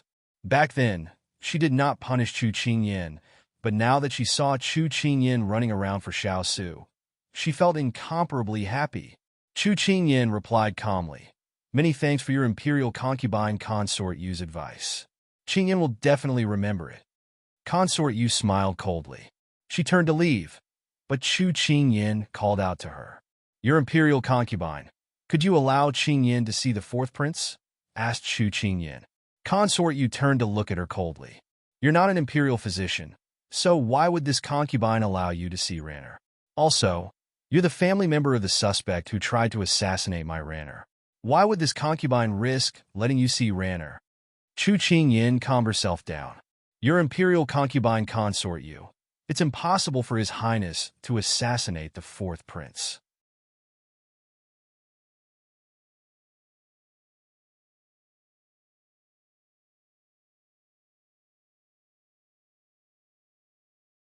The two of them have such deep feelings for each other that it's impossible for them to draw their swords against each other. You also know that the mastermind behind the scenes isn't His Highness, so why are you letting the real culprit go unpunished? Ruthlessness flashed through Consort Yu's eyes. Of course she knew that Xiao Su wasn't the culprit. She also knew that the mastermind behind the scenes was someone else. However, she had long wanted to consign Xiao Su to eternal damnation. Thus, this was an opportunity to get rid of the obstacle to Ranner's throne. How could she let it go so easily? This concubine also doesn't know what the truth is. I'll leave everything to the justice of the Supreme Court. This concubine believes that His Majesty will give this concubine and Ranner an explanation. You should stop wasting your time and think of a way to escape. Consort Yu smiled coldly at Chu Qingyan. She then ordered the palace servants, Fourth prince is still unconscious. What are you all standing around for? Hurry and send them away. If they disturb fourth prince's recovery, this concubine will hold you responsible. Yes, yes, yes. The two mama immediately walked up to Chu Qingyin and said unhappily, "Let's go, ninth Miss Chu." Chu Qingyin watched as consort Yu walked away. She had a plan in her mind. It seemed like fourth prince wasn't awake yet, so there was no need for her to stay here. It was better for her to return to the palace and discuss her plan with everyone. Thus, Chu Qingyin raised her head and looked coldly at the two grannies who were chattering nonstop. When the two grannies met her gaze, they were instantly stunned. That aura of power and authority made them lose the ability to speak. By the time they regained their senses, Chu Qingyin had already walked far away. They couldn't help but wonder if those were the eyes of a 10-year-old child. Too terrifying. When Chu Qingyin walked out the palace gates, Hualing and the others who had been waiting for a long time came forward to greet her.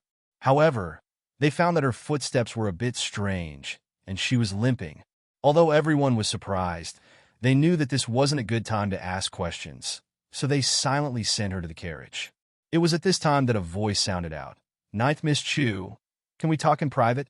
You're tuning in to the Romance Rendezvous YouTube channel. We're so grateful for your support, and don't forget to subscribe to join us on this incredible journey through captivating stories. Your generosity through donations truly makes a world of difference, as it's the primary source of revenue that allows me to expand and enhance this channel for you. Thank you from the bottom of my heart for being a part of this adventure.